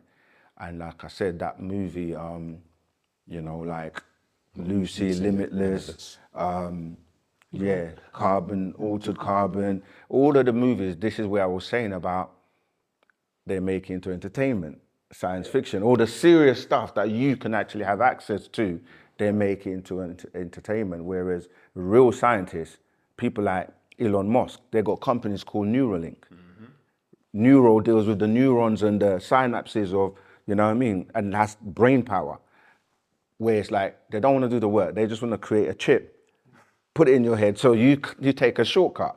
But in reality, it's about actually developing your mind, because they don't know that the way the mind and the brain works is not artificial. And this is where they're pushing artificial intelligence, but not natural intelligence. You see, and if it's artificial, it's not going to last. Is Elon Musk an extraterrestrial? He said that himself. He said he was. Yeah, there's a clip of him and he just laughs and But what I'm saying is, the reality is, who knows? In today's world, right? There's so many clones, so many AI and all kinds of things. Cyborgs is what he's doing with Neuralink, where you're bringing in organic and then you've got electronics and artificial merging together. They were showing this in what? The movies, Arnold Schwarzenegger, what are they called again? The Terminators, thank you. All these movies are telling you about the future, yeah? You look at the movies by Will Smith, talking about iRobot, or, do you know, like now it's here. You look at the robots in iRobot and look at the ones Elon Musk is putting out today. Exactly. They look very similar, yeah. Very, very similar. So you have to go, things that make you go, But to answer your question, there are many extraterrestrials walking the planet, in governments, in society, and you won't be able to tell unless you have an experience with them or they tell you, or like clips are shown now. There's one on TV where I can't remember her name, she was walking and her leg drops and like morphs and comes back. Right. Yeah, like they show you, people are showing clips with people's eyes, like, do you know what I mean? Going into the reptilian eyes and all of that. I've seen a few of those with yeah, Elon Musk, that's what I was asking. Yeah, there's many things that you don't know anymore, but the reality is AI is going to make what I said before, reality and it's going to be very difficult for you to tell, because AI can make videos now that look so real and you would think that it's a real person, but it's not. Deep fakes, and that's it. Yeah. So that's why you will know by way of, you know, the knowledge and your ability to discern what's real from what's not real. This is why your eyes have to be open. Are we too distracted then? Is there too many things Definitely. in life that Definitely. stop us from seeing a lot of this? Yeah. I just want to add something here. Yeah, sure. If you want to know what they got already, go watch any sci-fi movie, any sci-fi. Go back and watch. Ken was making reference to Star Trek. You know about the beaming up Scotty. So they knew they may not have had the technology, but they knew of it back then. I don't know if you can remember. I don't know if you can remember, but back in the old Star Trek movies, they the sliding doors on the deck. Back then, you never had that. When you use a lift, you have to pull the door, bam, bam. They never had that. Warp drive, they never had that. Well, they know about warp drive. Is mean you could bend time and space. So any sci-fi movie, you wouldn't know what they got. Watch any sci-fi movie going back, and now what they've got now. And when you talk about consciousness and make it electronic, they what they call it? They reverse engineered crafts. They know extraterrestrials when they maneuver the craft. This guy is the craft, the one who pilots the craft. He's been so constructed that there's no control. No, this guy is the control guy, the navigator. And now, and there's one last thing. They now have fighter jets whereby it's connected to the pilot's subconscious. I was just gonna say that's what you must have picked my thought. There's a movie with there's one with Jennifer Lopez at the moment it's on Netflix. But this is why The when Neuralink, I know what you're talking about, when they try to reverse engineer things, they forget that you become symbiotic with the craft, and your DNA and everything is what's gonna. Yeah, that's what that movie was talking about. We got 100 movies or more listed on our websites for people to watch because movies and video in particular, it's like you're seeing visuals, you're getting audio, you're getting the pictures and everything that makes it easier to learn, you see. Whereas before, if you're trying to describe things to people, they might not see the picture. This is why when we go back to language, the hieroglyphics are pictorial, because a picture tells 1,000 words, right? Because this is also a vibration. When you look at a picture, when you say a word, when you say a tone, it's a vibration that you can ride, you see. So when we say beings can ride on waves, on vibrations, this is how they get into you. Because when you're listening to music, that vibration and frequency is actually entering your being, because you're also energy. The difference is, does it resonate on the same resonant frequency as you? And that's why Wu-Sabat is so powerful, because it is a tone, it's a vibration, it's a frequency that anyone that's listening to this right now around the globe, if it resonates with them, it's going to spark off an emotion, which, check this out. This might be a bit of a level, but let's go for it. Let's go for it. 360 degrees, as we've explained already, which is supposed to be a symbol of totality, or 360 degrees of the physical world. But if you start to, say you cut that 360 degree circle into angles, right? Listen to the word angle. The word angle synonymous with the word angel. So now if you put a dot in the middle of the circle, that's you. And everything around you revolves around you as your universe.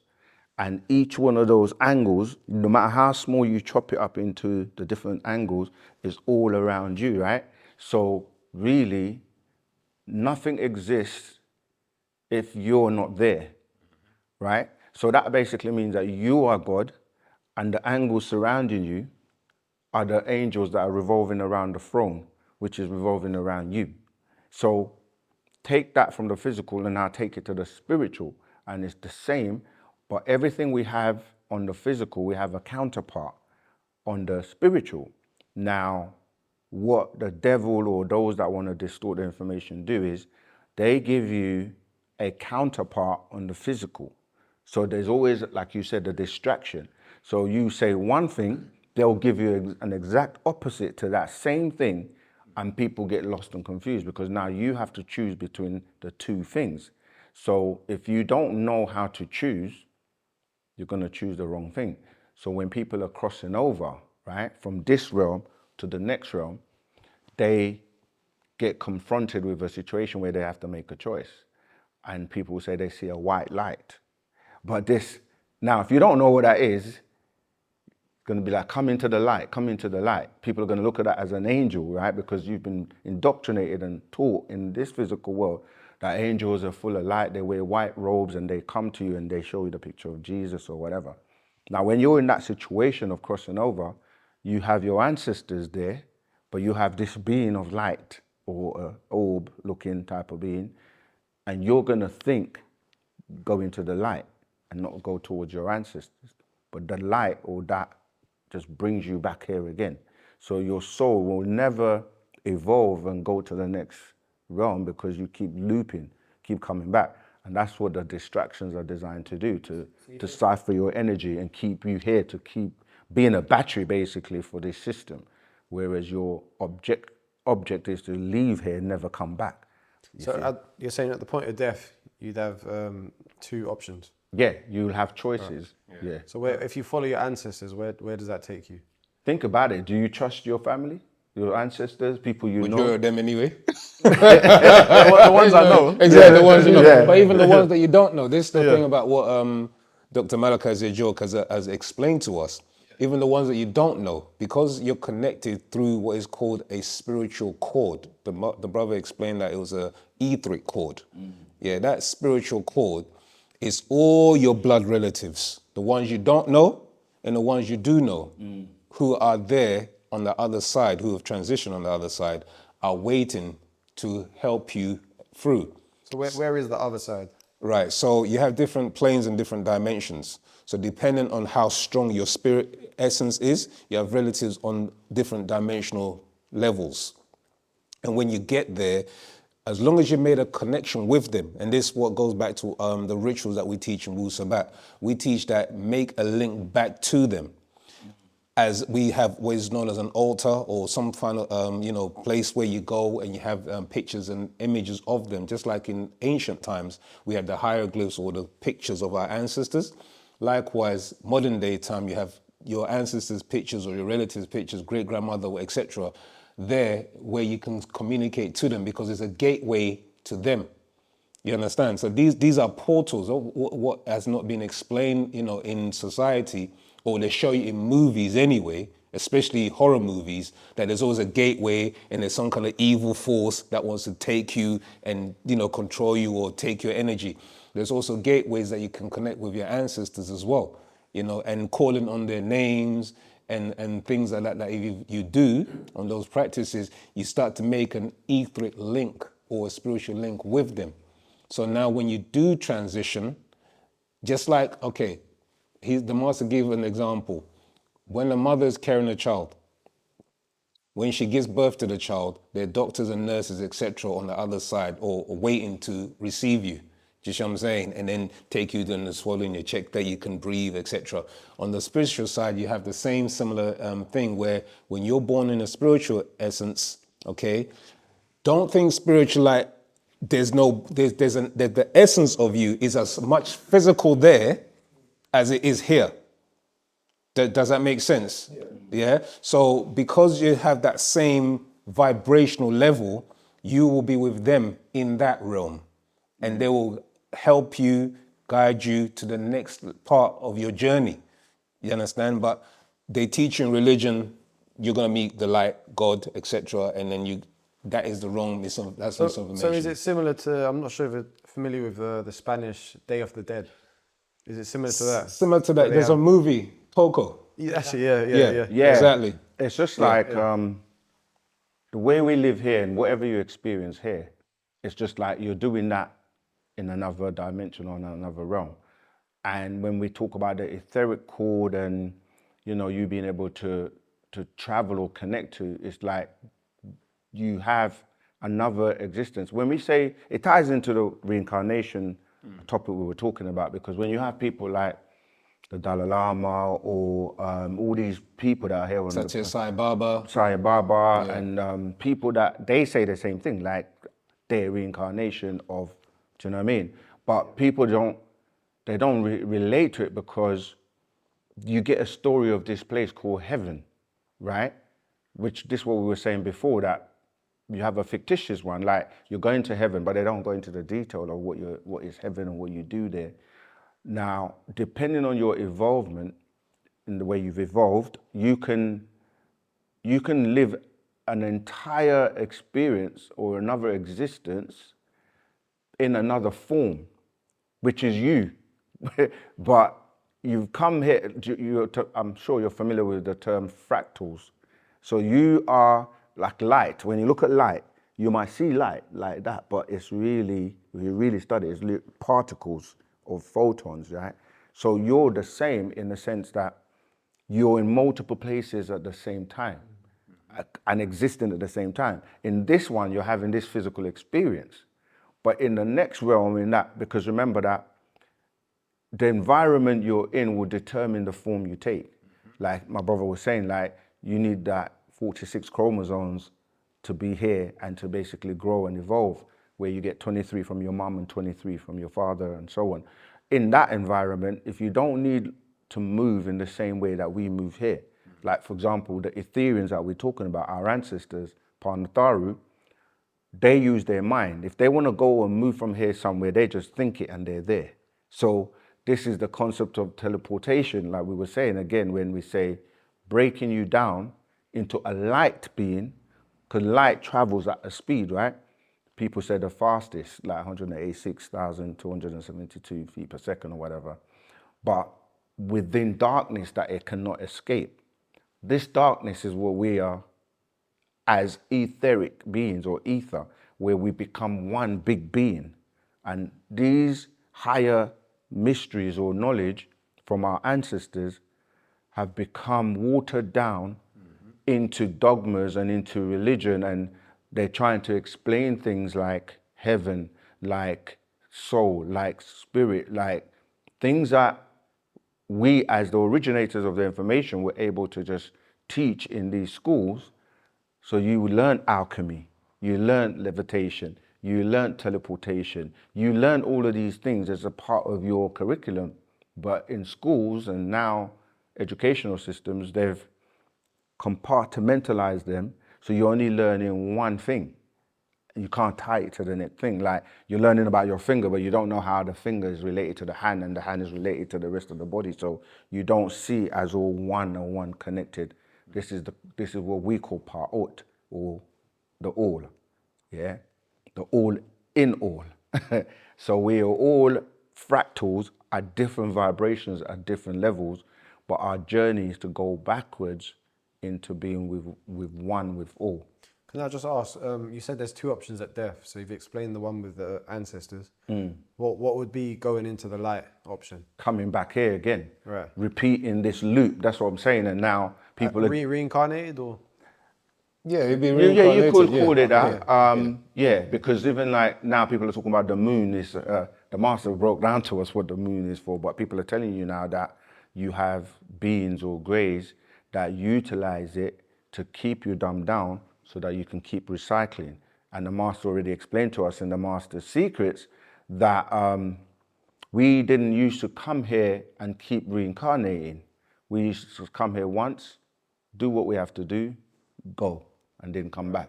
But now you're stuck in a loop, and the religions and the beings and the people that want to benefit from you just constantly giving your energies to them, they need you to keep recycling, like the movie The Matrix, where you're just a battery, you know, you're just a source of energy that they feed off of. Did you? Yeah, we talk about the recycling. What it is that we're in a new daytime and cycle. We're in what we call a new 24,000 year cycle. We're in a new 6,000 year cycle. And this is what is referred to as, there's another term is called Age of Aquarius. We call it the Age of Potah. People are starting to change their thoughts, their thinking, and because remember, thought precedes action. So whatever thoughts you got, your actions will correlate to your thinking. That's changing. So every day, more and more people are waking up. And like you said earlier on, when we started this session here, we said that one of the advantages of social media is now it's reaching a vast region. That is being precipitated by the forces of 9 ether. That's, and so also, I'll say something else. Something that slipped my mind. It might come back again.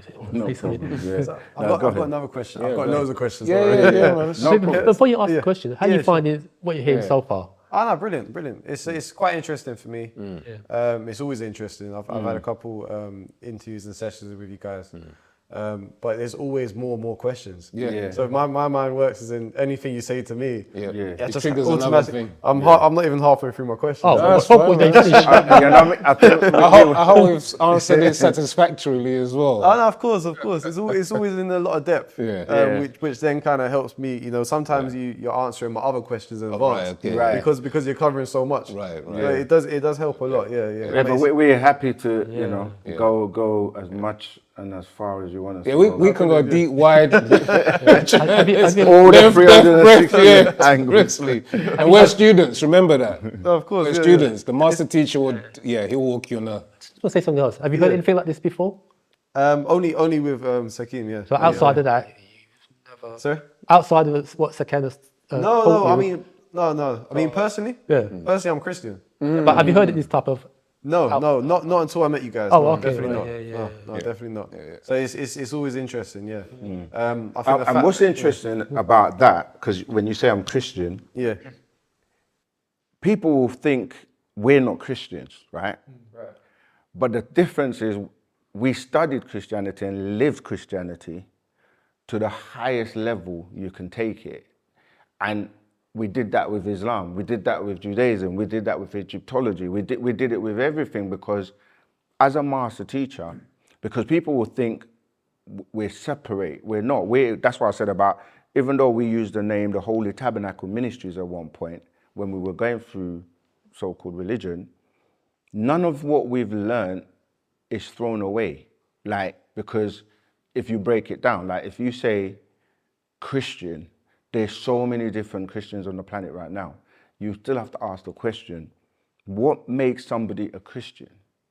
And who is right and who is wrong?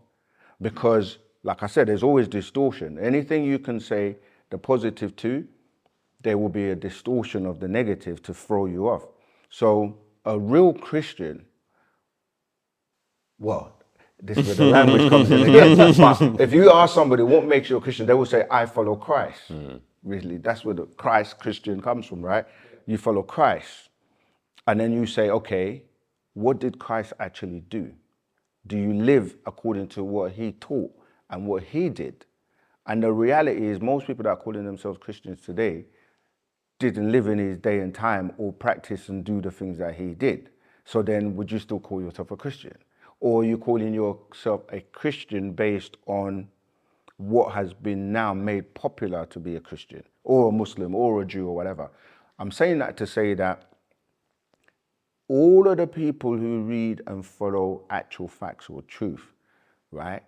So like my brother was saying, Jesus, the one that, I'm saying the one as if everybody knows there's more than one, but the Yeshua would be the one that would have been The living, real Messiah. the real one, and then you have the fake ones. So I'm just saying that to say that as Nuwaubians, we welcome everyone, whether you're a Muslim, a Jew, a Christian, or whatever. But the thing is, you have to realize that it's a journey, and religion is based on belief, and you're going to have to go to the facts of each one and then get to what we call right knowledge, right wisdom, to right understanding, to the higher level of information that goes outside of your religious books and your dogmas and the opinions. It's like, can you handle the truth? Exactly. People say they want the truth. Seriously, people really say, I want the truth. Give me the truth. Yeah. Then when you present them with the truth, it becomes bitter.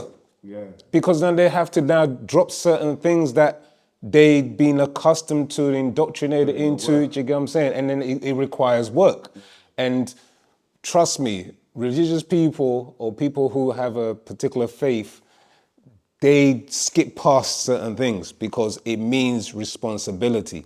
It means cutting out certain dietary habits. It means, doing this. It means really practice what and in also accepting who this particular, whether it's Muhammad, Jesus, or who's the other person, Moses, do you get what I'm saying, in the Torah, who they really were.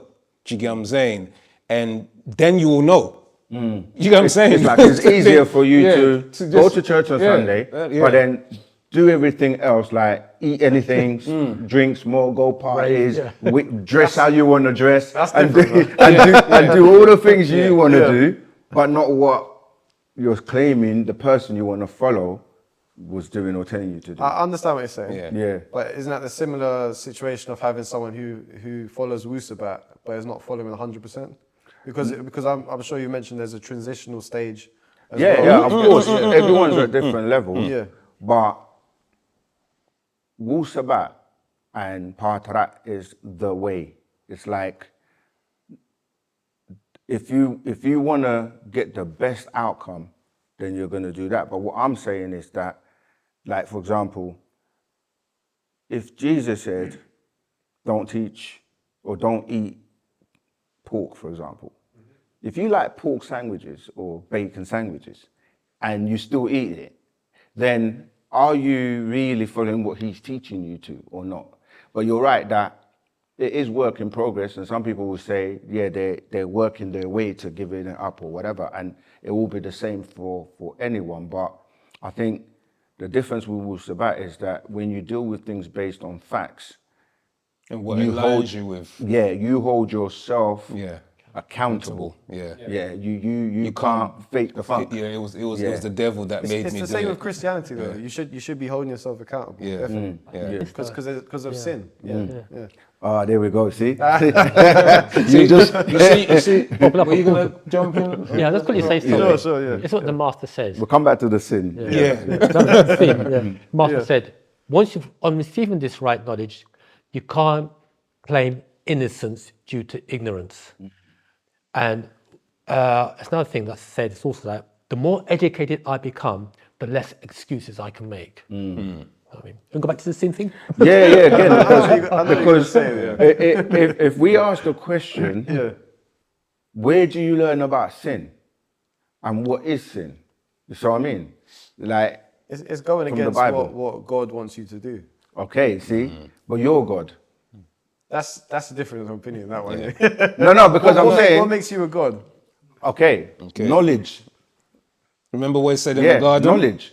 In the garden, Adam and Eve, when they partook, according to them, made them have knowledge of good and evil. In fact, we should tweak that and say, not just having the knowledge, but application of the knowledge. Yeah. But the point I was making, though, is when people come across the word sin in the Bible, they don't realize it's talking about a person. That's right. Which person? Nana sin. You don't know about Nana sin, do you? I don't know. Yeah. No. Right. That's what This I'm is saying. where Wu-Sabat would like say, okay, cool. Take Sin. it to the next level. Yeah, because the word sin is subjective. Because someone can say, do right or do wrong. But in certain situations, what you call right can become wrong, and what you call wrong can become right. I'll give you an example. Thou shalt not kill, which is supposed to be a commandment, right? But it's very vague, because it doesn't say what. It doesn't say, thou shalt not kill chickens, or thou shalt not kill Lamb. It just says, thou shalt not kill. I think it's a bit more obvious than that. No, because in Genesis, God said, we can have all the everything to eat. No, it didn't all say the that animals. actually. Says, I've made Yeah. these herbs and trees for you to have for food. Let me bring it up. Yeah, bring it out and read funny it, because you know why? This is what we say. When I said we are Christians, we're Christians in the sense of we studied and lived. Most Christians don't take the time to really study the book, right? So they're reading a translation of a translation of a translation, but don't do the in-depth study. I'm not saying every Christian, but that quote where you can just search meat and it will come up, right? It literally, if you read it, it says, I've given you all these herbs and fruits and trees and whatever to eat as meat. Not that a chicken is meat, or because before that word is mentioned, you wouldn't call a goat meat. You wouldn't call a chicken meat. You wouldn't call any of the animals meat because that's not their names.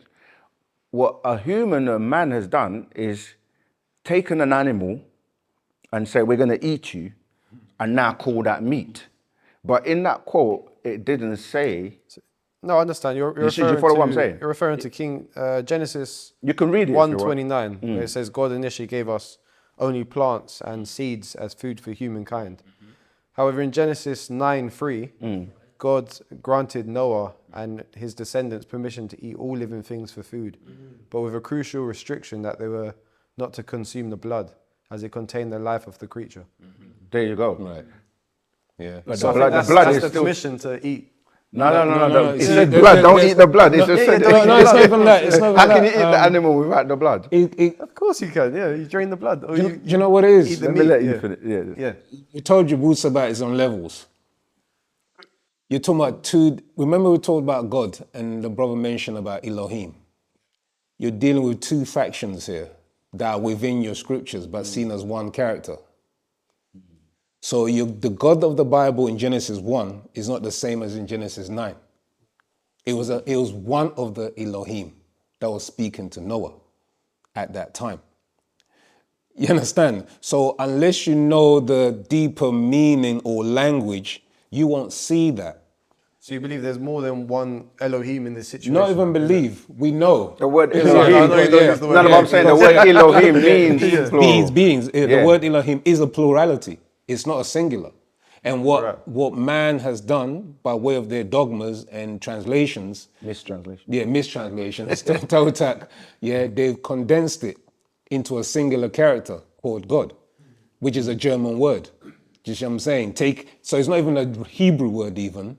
They've mistranslated it and transliterated it into their own meaning, and it's becoming from a German word. You see? So what's it saying? That's what we were saying to you before when we explained about Wu-Sabat. What does it really, the reality or the misinformation? Which one do you want?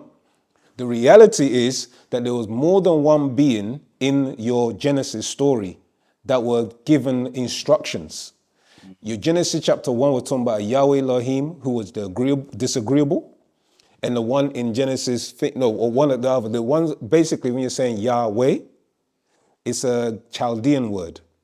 It means agreeable and disagreeable. So there's two types of natures, agreeable and disagreeable beings that were talking to Adam and talking to Noah. And that time when they said he could eat meat, it was a disagreeable being that was saying they could eat flesh because they were flesh-eating beings. And the ones that were herbivores or used plants as their nutrition, those were the agreeable ones. You see what I'm saying? But you won't see that in your English translation.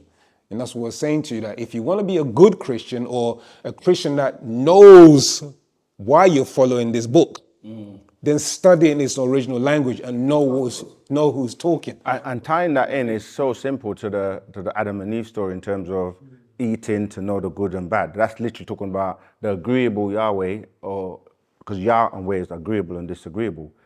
Really, it's the story of Enki and Enlil, right? So these are the two main characters. So when you're going Elohim, Yahweh, Adonai, El Shaddai, all of these different words, they're actually talking about the different beings that were aligned with Enki, right? Or those that were aligned with Enlil. And that's the whole story of the Bible, but people don't know the characters. So this is why sometimes you'll be like, you can do this, and then in the next minute, you can't do it. Or you can't do it, and then the next minute you can do it, because you've got two different sides. So those who were following Enki, right, they became known in the Bible with names like Jah, the Adonijah. Right, yeah. And then the ones who were following Enlil had the El at the end of it. Your Gabriels, your Daniels, etc. Ezekiel. So it's really two sides. And there's a book by the master teacher, Dr. Malachi Z. York, called The Conflicts Between the Gods, because this is what it's really about. Till this day, it's all about conflicts. That's why there's divisions for people to compete against each other. So you'll have let's say, Muslims fighting against Christians and Christians fighting against Muslims. And even within those, there's denominations as well. And that's because the characters in the book, if you don't know what's going on because you're reading mistranslations, you're going to be lost. And that's why your eyes have to be open so that you can really know good from evil or agreeable from disagreeable. I just wonder, you got your thing there. If you go to, just explain what you're saying here, go to Genesis chapter 3, verse 1. Start reading from Genesis chapter 3, verse 1. And, okay, Genesis chapter 3 is about the serpent and the apple, etc., etc. Start from Genesis chapter 3, verse 1. I do really want him to get through all these questions, though. Because I'm interested in finding out what other questions we have. Now the serpent was more subtle than any beast of the field which the Lord God had made. Stop there, that's it. That's all we want to know. So this serpent, if you went to the Hebrew, the word is kanas. It doesn't translate as serpent, it translates as whisperer. And let's say it was the more subtle than all the beasts of the field that the Lord God had made. The word subtle means had more wisdom than all the beasts of the field that the Lord God, Yahweh Eloheem, had created. So this was a wise being. Continue reading. You're coming out a point here about. And he said unto the woman, Ye have God said, Ye shall not eat of every tree of the garden. So he's now questioning. He's now putting doubt into the woman. He's now questioning what God told her to do or not to do. But if you continue reading it, But that wasn't just a serpent, was it? Actually, It wasn't a beast either. Serpents are not beasts. It wasn't a snake. It wasn't a snake. No, that's what I mean, Yeah, though. yeah, exactly. But we are taught that it was the devil in Right. the form of a beast or a serpent. But you won't find that word in Genesis, the word devil. You know that. Not only that, does devil do good or bad, according to the book? He introduced temptation. No, but I asked a specific question. I didn't say temptation. If we sorry, took yeah. good and bad, Yeah. out of God and the devil, who does good and who does bad? God does good, devil does bad. Right. But in that quote, the devil was telling the truth and God was lying. God was trying to protect the humans From who? from the knowledge. but here it is. Because he was trying to keep From them- himself, because he's the one that punishes them afterwards. But go on. But if you continue reading that up to verse, the next verse, We're going to church now. what it is that it can let you know that Yeah. they will become transformed as gods. Who also? Adam and Underneath. Eve. We become like one of us. To become like one of us. Yeah. Let me see. Hold on. Which verse are you referring to? Go down to first read from verse 2, reading down. Well, and the woman said unto the serpent, We may eat of the fruit of the trees of the garden. But of the fruit of the tree, which is in the midst of the garden, God hath said, Ye shall not eat of it, neither shall ye touch it, lest ye die. And the serpent said unto the woman, Ye shall not surely die. For God doth know that in the day ye eat thereof, then your eyes shall be opened, and ye shall be as gods, knowing good and evil. There you go. Bingo. But you know what? That's lowercase gods. You're using English grammar to explain. That's the technology in Hebrew. religion. You see. You're using the There's English no- grammar to explain an ancient language. You can't do that. And Do you you know what I can't use the little G, big Yeah. G. But Well, that's like you English said, grammar. we'd have to look at the original Exactly.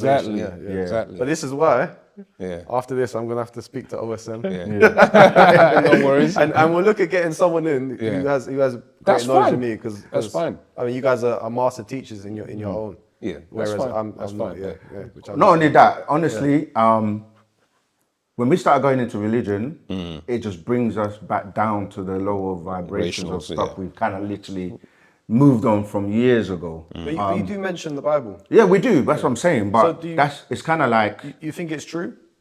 no, that's what we we're that's saying. a difference. Like when you decipher and break something apart, you know how it works and how it was put together. So to answer that question, we say there's about 10% or less truth in the Bible. In fact, what people are calling the Bible, they don't know what the Bible is because they're saying all the books in this book is called the Bible, right? But they're books that were compiled and put together, and some books are just like letters of people writing to each other. It's nothing to do with any scriptural or divine inspiration. And the Jews will look at it like it's only the 5 books of Moses, which is Genesis, Exodus, Leviticus, Deuteronomy, Numbers. We teach the facts and truth about everything, not just religion. But what I'm saying is, people get caught up in religion when they're still in it. So it's hard to say, look, let's move on to the people that gave you religion.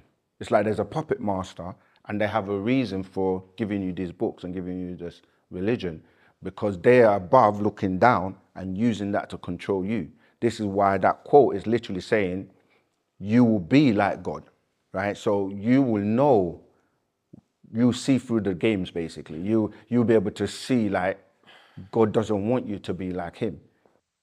Who in the world, yeah, or who in society wants to be fooled or beguiled Or lie to. or lied to? How would you feel if your manager lied to you, or your husband or wife or family? yeah. How would you feel? You feel devastated, right? Yeah, lack of With trust. me. Yeah. It's lack of trust. So what we're saying is that going back to the childhood thing, where you condition a child, do you get what I'm saying, to have a link to you and trust in you, and then you find out that what they've been saying, do you get what I'm saying, is no longer true. Yeah, you can't see them in the same light no more. Do you know what I mean? I get You the question point their where you're motives. saying they're protecting you Yeah, and all of that. exactly. But even then, like your child, they give you Yeah. presents and talk about Father Christmas and all that. Exactly, yeah. But It you comes can't to be a a point, child it gets forever. to a point, Yeah, that's exactly, the it gets to a point. point where you gotta grow up. Yeah. Equally, in that same analogy, you wouldn't tell your children everything about the world when they're a child. You wouldn't tell, exactly, when But they're when a they get child, older- but when they get older, you Like explain. on Earth, Yeah. these were God's children. They were new to the Earth. Wait, You wouldn't just show them everything in the world. do you know all what's good and funny evil, about would that? you? Let me ask you It's the something. same else. as the same as having the first conversation with your child. Your child gets to speak. You wouldn't tell them everything that's Let me that's ask you a bad. question. All A the bad question things, as yeah. a Christian. No, of course. At that point, how old were they? Adam and Eve. I'd have to check. I don't want to get it wrong. When you, Yeah. No, but nobody Yeah. knows because they don't Nobody tell you knows, the they age. don't tell you the age. So you're saying as a child, but they weren't children. Or you're saying they're they were mentally. No, they hear what I'm saying, because they weren't children because they were walking around. Well, they and knew all of about that. sex. at that time, And they had that's no what the point knowledge. no, but I was going into that. But they had sex. So Yeah, which is a natural thing for man and woman. yeah, but but at what age would you be? But at that time, they were new to the earth. But my point is, they don't give you the details or the information. They just say Adam and Eve were like, they don't tell you they were 10, 7, 18. So we're saying they were children, but how do you define a child? At what age is a child no longer a child? No, they were man and woman. They weren't So children. they just came I on. mean, they were children of God. They were created as a man and woman. Yeah. Just like that.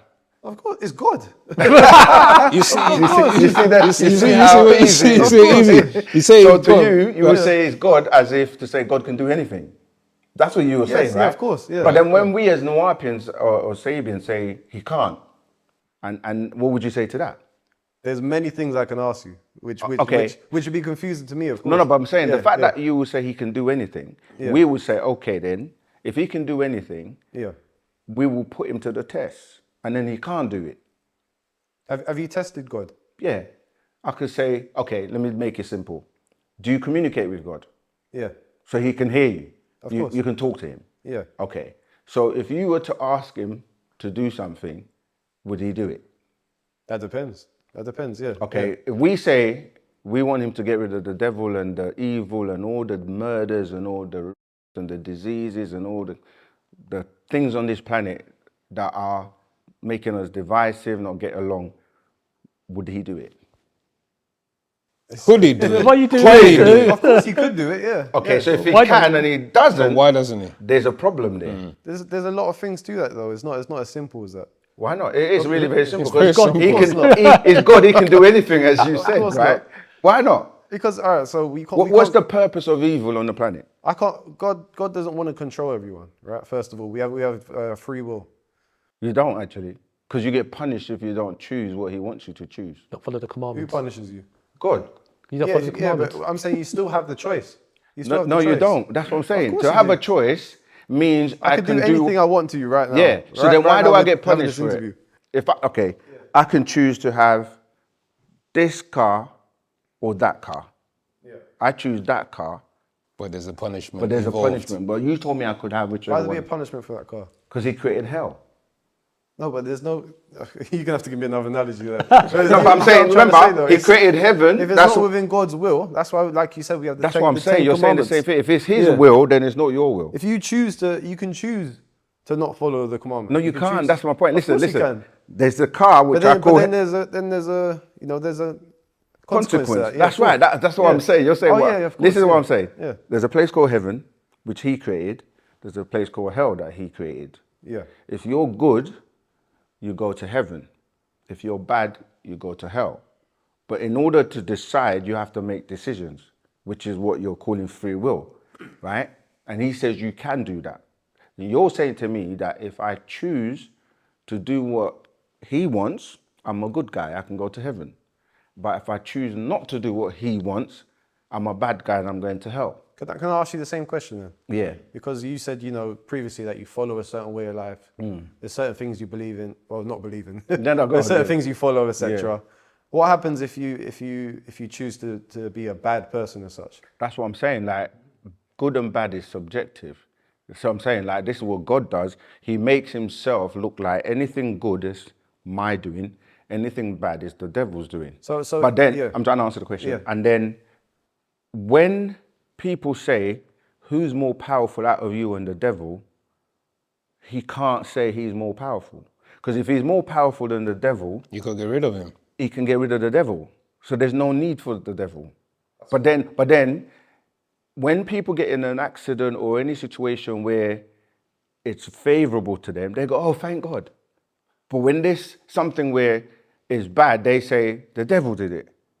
It's an excuse. It's easy for God to have the devil to always be the one to be blamed for the bad stuff that he's supposed to be responsible for, because he's supposed to have created everything. He's the most powerful. He controls everything and he can click his fingers and do anything. Like he can say, let there be light, and there's light. Let there be this and let there be that. In 6 days, he can create the whole world. But when we say in one day, get rid of the devil, he can't do it. So that's kind of like, as a God, you would think, get rid of all of this badness, get rid of hell. There's no point of having a hell. If you don't enjoy seeing people being tortured forever, why would you create a place to torture people forever? You follow? So No, that's no, I what fully- we're I fully saying. understand. Yeah, so we're Yeah, saying you have to take and wear the mask of God, because when you're looking from an aerial view, you can say, that doesn't make sense. God wouldn't think like that. God would not, like my brother said before, send his son to go and deal with a problem that he can deal with himself.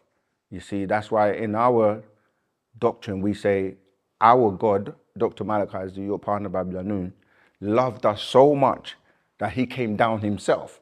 He didn't have to send anyone, and a God does what? Makes more gods in his image and likeness. That's the same thing in Christianity. In what sense? God- No, because God- they God say sent he his sent his who's- son. Who's part of him, the Trinity. No, but he can't That's what be. we're gonna go into No, other no, that's things. what I was That's trying the to Holy say. Trinity. Listen Yeah. to what I He said. came Yeah, himself. I said God came himself. Himself. Yeah. You said he sent his son. Yeah, Right. His son and him are two different people. They're not. that's where the Trinity comes into it. Okay, but we're gonna, like I said, we're gonna like gonna go around in Go, what's circles. your other But question? Of course, of the last point on the Trinity is he cannot be himself and then pray to himself, ask himself for help, get crucified to go back to himself and sit down on the right hand side of himself. You see, that's not, when we say Trinity, we can go into that, but like I don't want this to kind of get caught up on the religious, because I know, as you say, you're a Christian, but all we're saying is have an open mind to study beyond the kind of the spell, if you like, of the books, and you're thinking that everything you're reading in this book is from God and right and exact, when we know they're mistranslations from the original stories, which go back to our way of life anyway. But equally, what happens to someone who's a brother of Wu-Sabat, who's not following the ways that you guys act in life? What happens to that person? I can't answer that question. As we said earlier on, we cannot claim innocence due to ignorance. We cannot claim, I never knew. You knew. No matter how, I haven't read all, you have to read all the books. Now you know. So now you become held accountable for your actions. See, it's called the law of cause and effect. So you don't have a choice. You know, we do have a choice. We've got a choice to do or don't do, make a decision. But when we say will is undecided. Will is the ability to, that's it, to decide upon a course of action. Now, good and bad, as Sakan said, is subjective, because when it says thou shalt not kill, so someone, you're in your house, burglar comes in, and are you going to defend your family? Or you let the burglar, do what he wants? No, you can defend yourself. You could be a flipping MMA martial artist. Okay, you want, what's the word they use? Reasonable force. What I mean? What is reasonable force? Because you get nicked in it, So, but that's so you want to use so will is just that, the ability to decide upon the question. Are you going to do that which you know you should be doing, or not? And there's no God's judging you. You are your own judge, jury, and executioner. So what happens if, like you said, are there consequences then? Yeah, there's it's a law of physics, action and reaction, or in ancient mystery system we call it the law of cause and effect. It's really that simple, you see. So, but good and bad is subjective. Right. So what happens if, forgive me for this. No, If say one of you is out there, gets in the wrong crowd, starts smoking, killing people, etc., drugs, alcohol, whatever. What happens to that person then? Well, according to, this is the thing, it's according to, when you say what happens to that person, according to who? Because the laws of the land, right? So according to Wu-Sabat, you will be judged according to Wu-Sabat by way of Patarak, the way, we have our own commandments, we know what we should and should not do. Right. According to Caesar's law, or the law of the land, or the law of the country you live in, they will also apply. Do you know what I mean? Like, you're a criminal, innit? You're going to go to jail or go to the police or whatever. Talking specifically about Wu-Sabat. Yeah. That's what I'm saying. Like, we have scrolls or books called The Way. Right. The way is how we live under our culture. But within that, we see everything that society has today comes from our way of life anyway. Like, for example, people will talk about the 10 Commandments. We know that goes to the 613 commandments and more that will end up back in ancient Egypt as, dealing with the laws of Ma'at. So it's not like we don't apply judgment. What we're saying is that a lot of it has been borrowed from our culture anyway, and it's been distorted and changed to suit certain people and individuals. Because even when you're dealing with law, right, someone is sitting as a judge, right? Even though the Bible said, like we just said, thou shalt not kill, on the planet, a person can sit on a seat as a judge and sentence you to death. Yeah?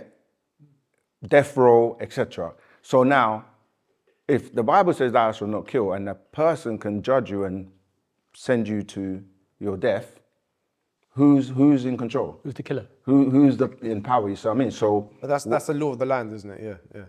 Yeah, but they get you to swear. They get you to swear on the Bible. Yeah, when you're in court. That's optional. That's optional. No, okay, but they get you to swear on your holy. No, but what I'm saying is, who's got more power? That's the point. Who's got more power? Out of who? Sorry. Out of the judge that sits in the courtroom, or God. God's laws are supposed to be the power, the highest. Yeah, of course. Yeah. So you can't make your own laws, because even in the Bible it says not one jot or tittle shall be changed from the law. Yeah, the Bible also tells you to follow the law of the land equally. This is what I'm trying to explain to you, right? Yeah. You say God tells you to follow the law of the land, but the person that is writing the book is the God that is telling you to follow the law of the land. You see what I mean?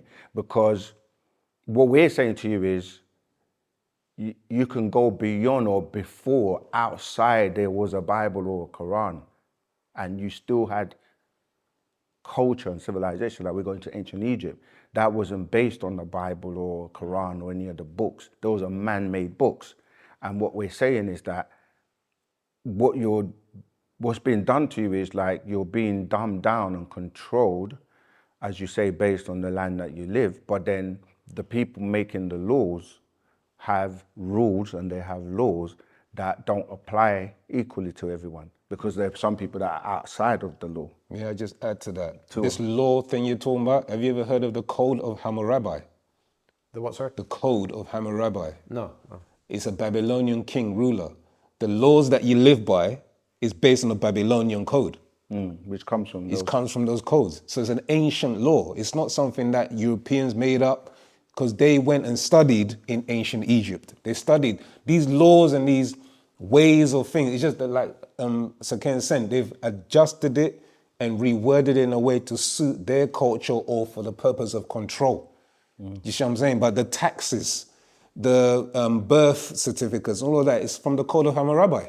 And we're not for 1 minute trying to tell people to break the law. Yeah, right? yeah. That's the caveat there. Set the record straight, because Don't break the we law. are law-abiding Yeah, citizens and all of that. But what we're saying is, when you step into the position of God versus Caesar, this is what it was literally saying to you. Like, you cannot serve two masters. Like, when it comes to truth, you can't fake it. You can't be like, let me follow the laws that don't actually make sense or apply. So we're saying Wu-Sabat is the higher versions of everything you can look at and think about. So whether it's science, whether it's history, whether it's culture, whether it's language, whatever it is, the Wu-Sabat way is going to be superior. So I'm not too sure if I've got. And it's nothing about competition, but yeah. I'm not too sure if I got the answer. What happens to someone who doesn't follow the commandments of Wu-Sabat? Okay, like this, Is right? that something to do with your soul, or what's the consequence? Okay, right. Yeah, Let's say, like, we had Tamaray, the land, okay? Yeah. Let's say we got a land, and this is where we reside. It's our land, We've got everything set, laws, etc., etc. Just like in the Bible, when Cain killed Abel, did God take him out? No. God took him out of the garden, and he was scared. He was scared for his life, because he knew that he'd be taken out. So they have no prison. Here, because Cain killed Abel, right? I'm gonna take you to prison. You get the death penalty. He got the death penalty by being ousted from the enclosed garden of protection, went into the outer garden, and there are demons there. And if God had to transform him to look other than himself, because he would have been taken out, he would have been eaten. So now, in Wu-Sabat, say we got our own land, thousands of acres, so we got our own land.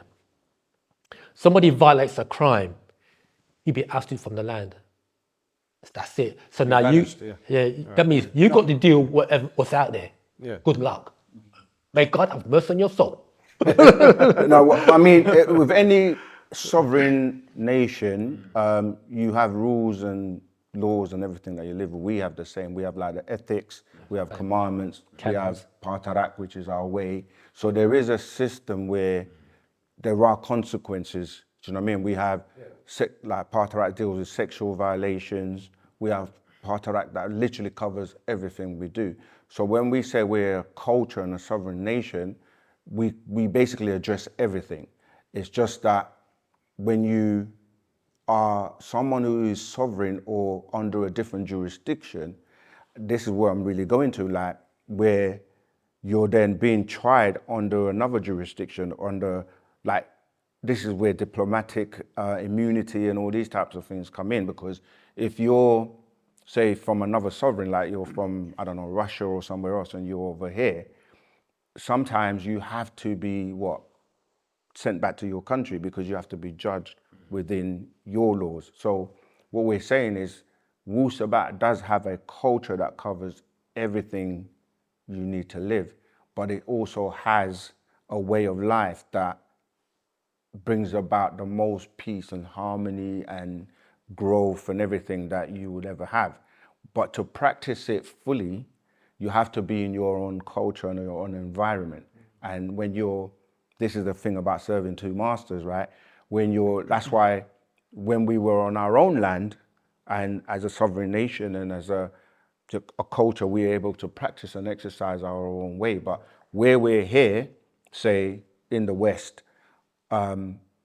if you commit a crime, you're going to be treated just the way everyone else in the society you live in is going to be treated. You're going to be arrested. You're going to go through the court system, and even though it may not be fair to you, because you can say, "I'm not under your jurisdiction," but do you know what I mean? Like, I understand, yeah.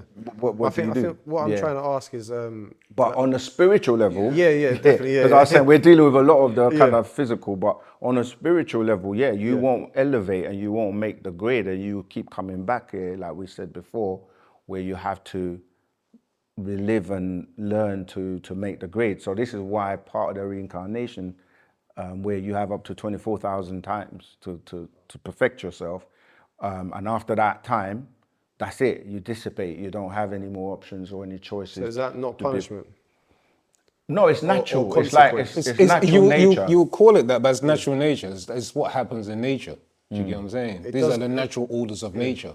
Would you not see that as a consequence or as a living hell? No, it's not a punishment If you're because just constantly reincarnating and stuck in a loop, kind of. yeah, but when we say it's nature, natural nature, everyone on the planet has to go through that. So Yeah, it's not like that's only for religious sected people. Yeah, exactly. Yeah, natural nature means. But this is where the beliefs clash. No, Because we don't believe in. Well, it's not a sorry, clash. Our Christian beliefs. It's the origin of it. Yeah. That's what we're saying. Wu-Sabat is the origin of all the religions. Do you see what I'm saying? What's happened is this. Me, Saken, and Haptui here, we've gone to different parts of the world and we've acquired some knowledge and some culture from that world. We've then gone back to our own countries and we have adapted it, reshaped it, philosophized about it, do you see what I'm saying, to convince the rest of the communities and the establishment that what I've just learned is going to benefit our society. Laws then get written about it. Statutes get written about it. And then that becomes the norm for every day, for generations to come. This is what you call the European society. This is what you call other societies around the world, because they've borrowed ideas, philosophies, knowledge from an ancient culture. What we're saying is we are that ancient culture. You see what I'm saying? Yeah. And from that was born religion. From that was born all the things that you can think of. Do you see what I'm saying? Chemistry, history, writing, mathematics. It all came from an ancient culture, which we nowadays call Wu-Sabat, or Egyptologists call, you know what I mean? Egypt is called Egyptology. It's on the study of Egypt and what they did. That is us. Yeah. That's literally what we're saying. No, I understand. Yeah. I just wanted to clarify about consequence in regards to not following Wu-Sabat. Yeah, I mean, all it is like my brother just said is, would you want the authentic, original truth of what happens, or do you want a watered down version of what's happened? So when you're talking about reincarnation and going to heaven and going to hell, these are all concepts that come from ancient Egypt in terms of who you are as a being and a soul, and where you go, and you know what I mean, like what happens to you physically, spiritually, mentally, the whole works. And people are happy to take the crumbs or the watered down version, but we're like, if you got the original, authentic version, it's going to be more powerful, and you're going to know exactly who you really are as a spiritual being. And this whole dogma of religion and all that is just used to keep you. What would you rather eat? What would you rather eat? A fresh fruit or watered down, mashed up fruit? Which one? Fresh, of course. There you go. That's what I'm saying. Really. So it's, you know, breaking it down to just the simplicity. Yeah. You know what I mean? You're not going to have, you know, pure orange juice watered down to the point where it's weak, and you're drinking that when you can have the fresh orange juice. We're saying we've got everything here. It's all the things that we practice, the language. Look, we haven't even tapped into the language and what it does to your DNA. Do you know what I mean? We haven't touched into, like, when you're talking about consequences, or what is equated as consequences. You're dealing with when you as a person doesn't act, which is against the natural flow of nature or the natural order of nature. It gets fed into what the brother mentioned earlier, Haptui, about the morphic genetic field. Yeah, that's something religion ain't even gonna even bother touch. Yeah, but in that field of energy, is where your ancestors and your DNA and things that are happening take place. And what takes place is if you do something positive, it gets uploaded to the morphogenetic field. If you do something negative, that gets also uploaded. What do you mean uploaded? Like it gets embedded or put into that realm. Do you see what I'm saying? Remember when I was talking about Stored, Akashic yeah, records that's all the memories, actions, reactions, love, lust, hate, anger. It gets all stored. What happens in that storage? Yeah, what is that for? That is because what takes place is that it gets passed on in generations, because the morphogenic field is linked to your DNA, which is linked to your ancestors' DNA. So it becomes bedded in your Exactly, DNA. exactly. So natural nature, what natural nature does is, natural nature is a force that will look at you, look at your genealogy, you see what I'm saying? Because it's a living entity. You have to start, when we teach Wu-Sabat, look at Gaia, Earth, yeah, Ptah Nun, this planet that we live in, is a living entity. It has 24,000 genomes, which is linked to your genome, which is also 24,000. Is that right? 24,000? Yes, right. And that cycle, every time you do something, it gets uploaded or embedded in the matrix of this planet.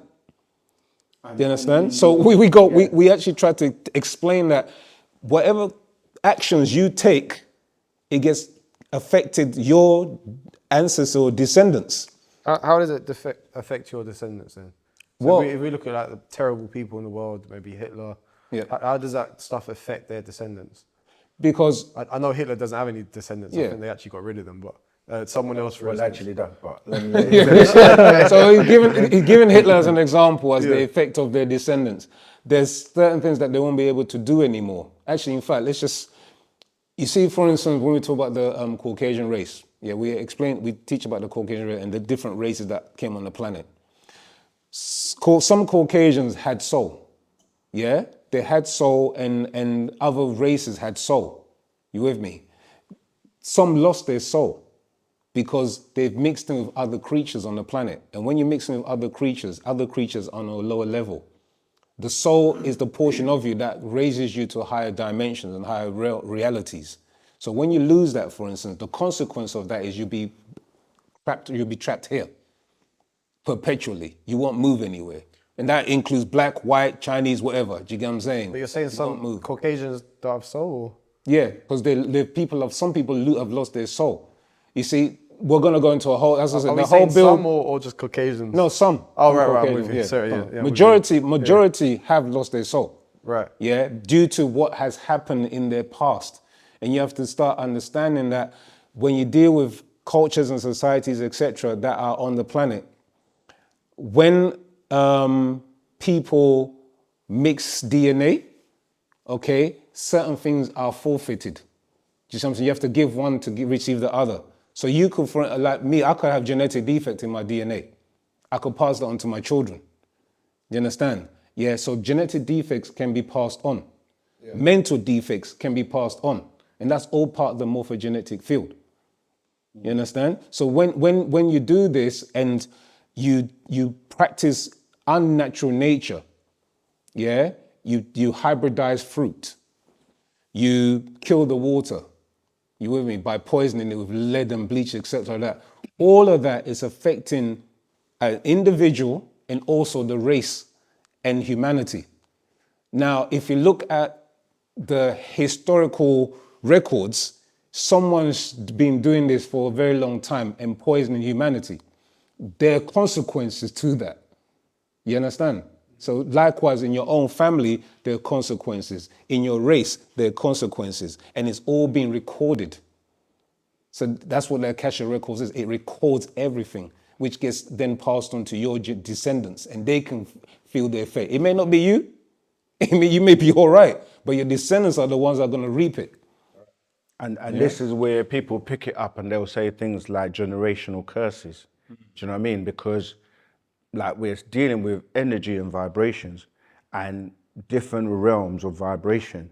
The higher the vibration, the faster the vibration, the higher the intelligence, the higher the actions, the more you're more likely to raise up to the higher realms, all the way to 9 ether, to becoming a pure energy being as an Etherian, which is where our ancestors have got to, because they were here first and they were on the evolutionary cycle much earlier than everyone else. But then you got people that just came along the other day, 6,000 years ago, for example, because they were grafted as the Adamites.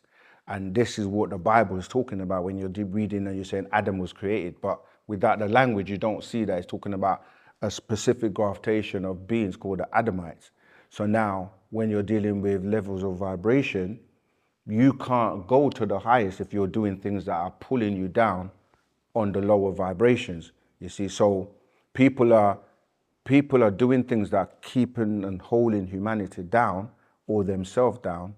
And so these generational curses, etc., are directly correlated to your actions and what you do, not just what you do, but what your parents did, what their parents did, and so on, to the point where, you know what I mean, it's like it will come back, and it will come back to have a consequence on your life and the life of others as well. I just want to add on to that, because something just popped into my head.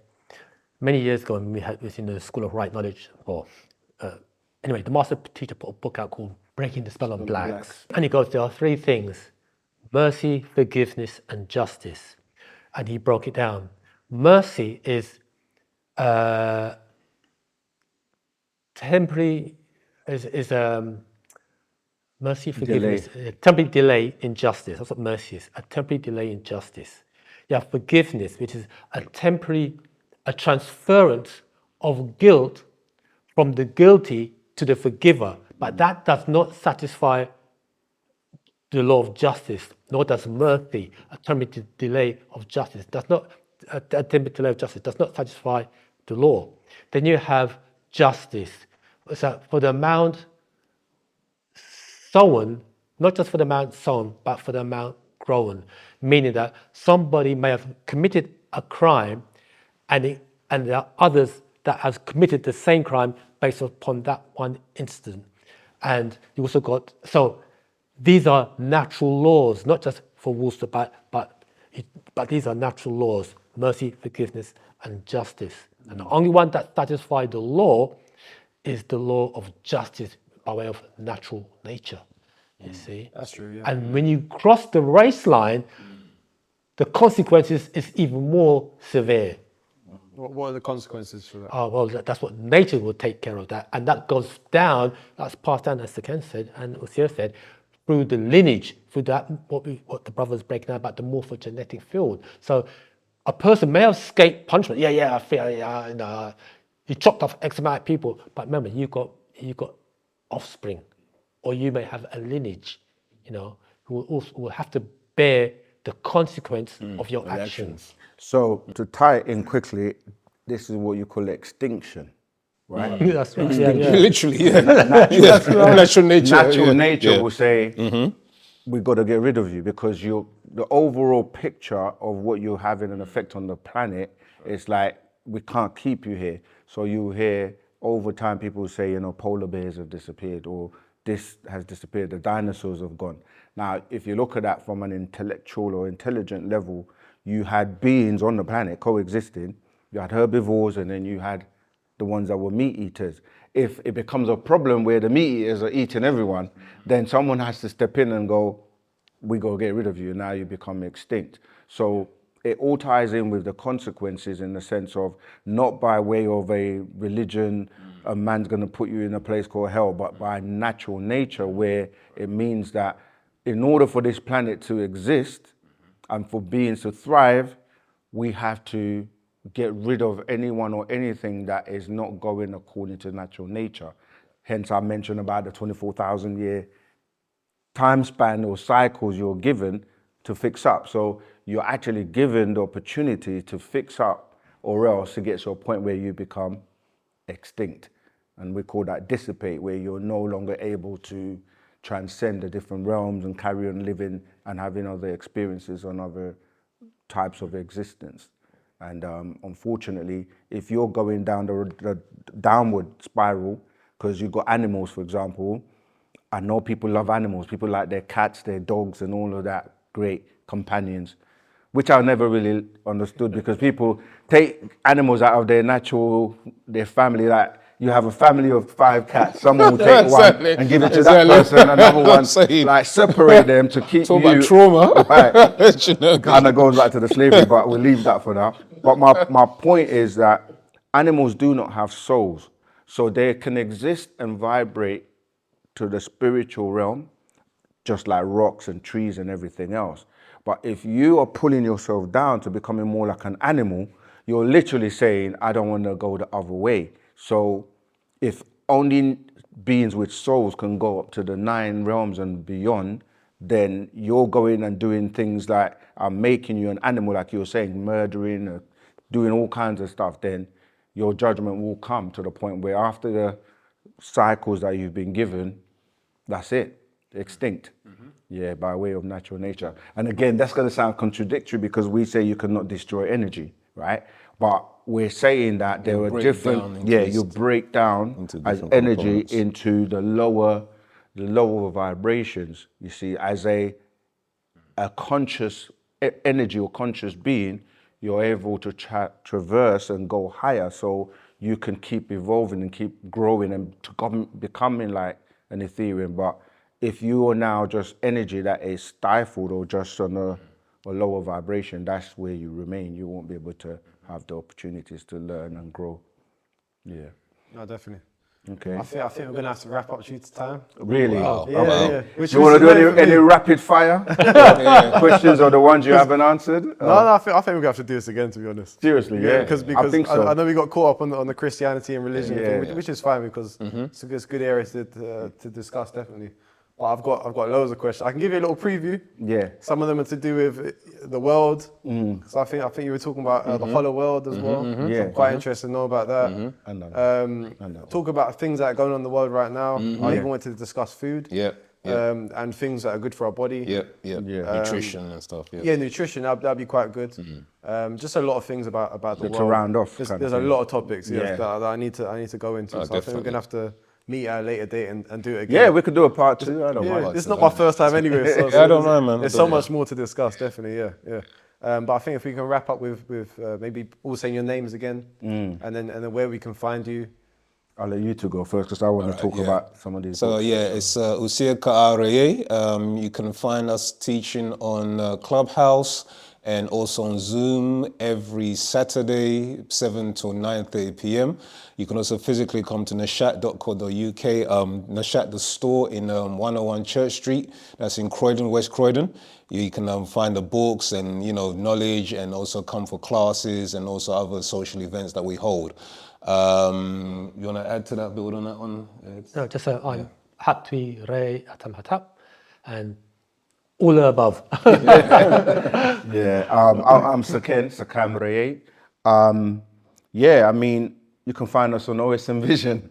A lot of the information we literally scratch the surface on. As you know, every time we have some time, and we always run out of time. So what we're basically saying is, we've been on the journey a long time. So don't feel like you have to be at our level straight away, and it can be a bit overwhelming. So what you have to do is grow in your pace and take the time. But I brought a few books that will help you along that journey. These are very, very important. The mind, because we spoke a lot about being connected to the mental reservoir and how your mind is what governs your actions. And then once you tap into your mind, then you know about your potential. Like literally, there's nothing stopping you from doing anything you want to do. And this book shows you how to do that and tap into your higher potential. One of the questions we get asked a lot is, how did you guys acquire so much knowledge, and how can we, what's the one book we can read to help us? So we put this together, which is Fast Track Your Spiritual and Conscious Journey. The analogy we use for this book is that the master came and he said to us, I'm going to take you on a long walk on a short path. So that meant that the long walk was the amount of information we had to acquire by going through all the different schools. The short path is literally the amount of time you have to do it. Finally, a sister put this book out. It's so good. Thank me later, right? This is from a sister called Donna Davis, and it's called indigenously black. Now, this book is absolutely amazing. If you don't have this book in your library, I would suggest, don't make any excuses. It's like, it's under $100, and definitely get hold of this. You can get it on nashat.co.uk, but it's absolutely, it's beautiful, very well presented. I'll just tease you a little bit. It's got so much pictures.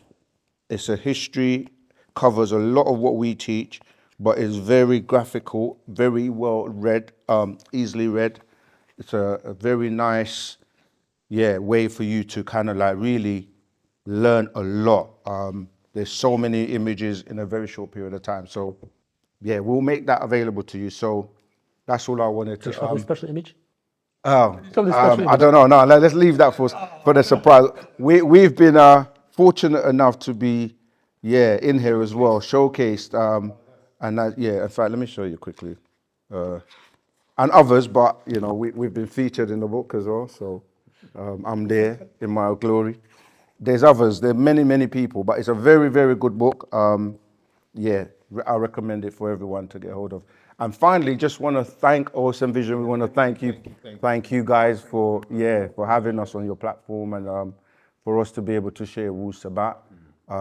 We always say we're very humbled, because like what the Master has really shared is like a tiny bit in terms of what, he has to give us. And the final thing is, do support us in trying to get the Master free. You can do that by going on to the UnitedSabiansWorldwide.com and just search, how can I help? Because like, imagine you could have access to him directly right now. Because like we say, he's the Masters of Masters, and not just because we say so, but by the works and why he has been incarcerated for doing this work. So we'd really appreciate your help. And right now is so important. But thank you guys for having us, and we're looking forward to the next time as well. All right. Put Kaun. Put Cohen. Wadu. What I do. Well done.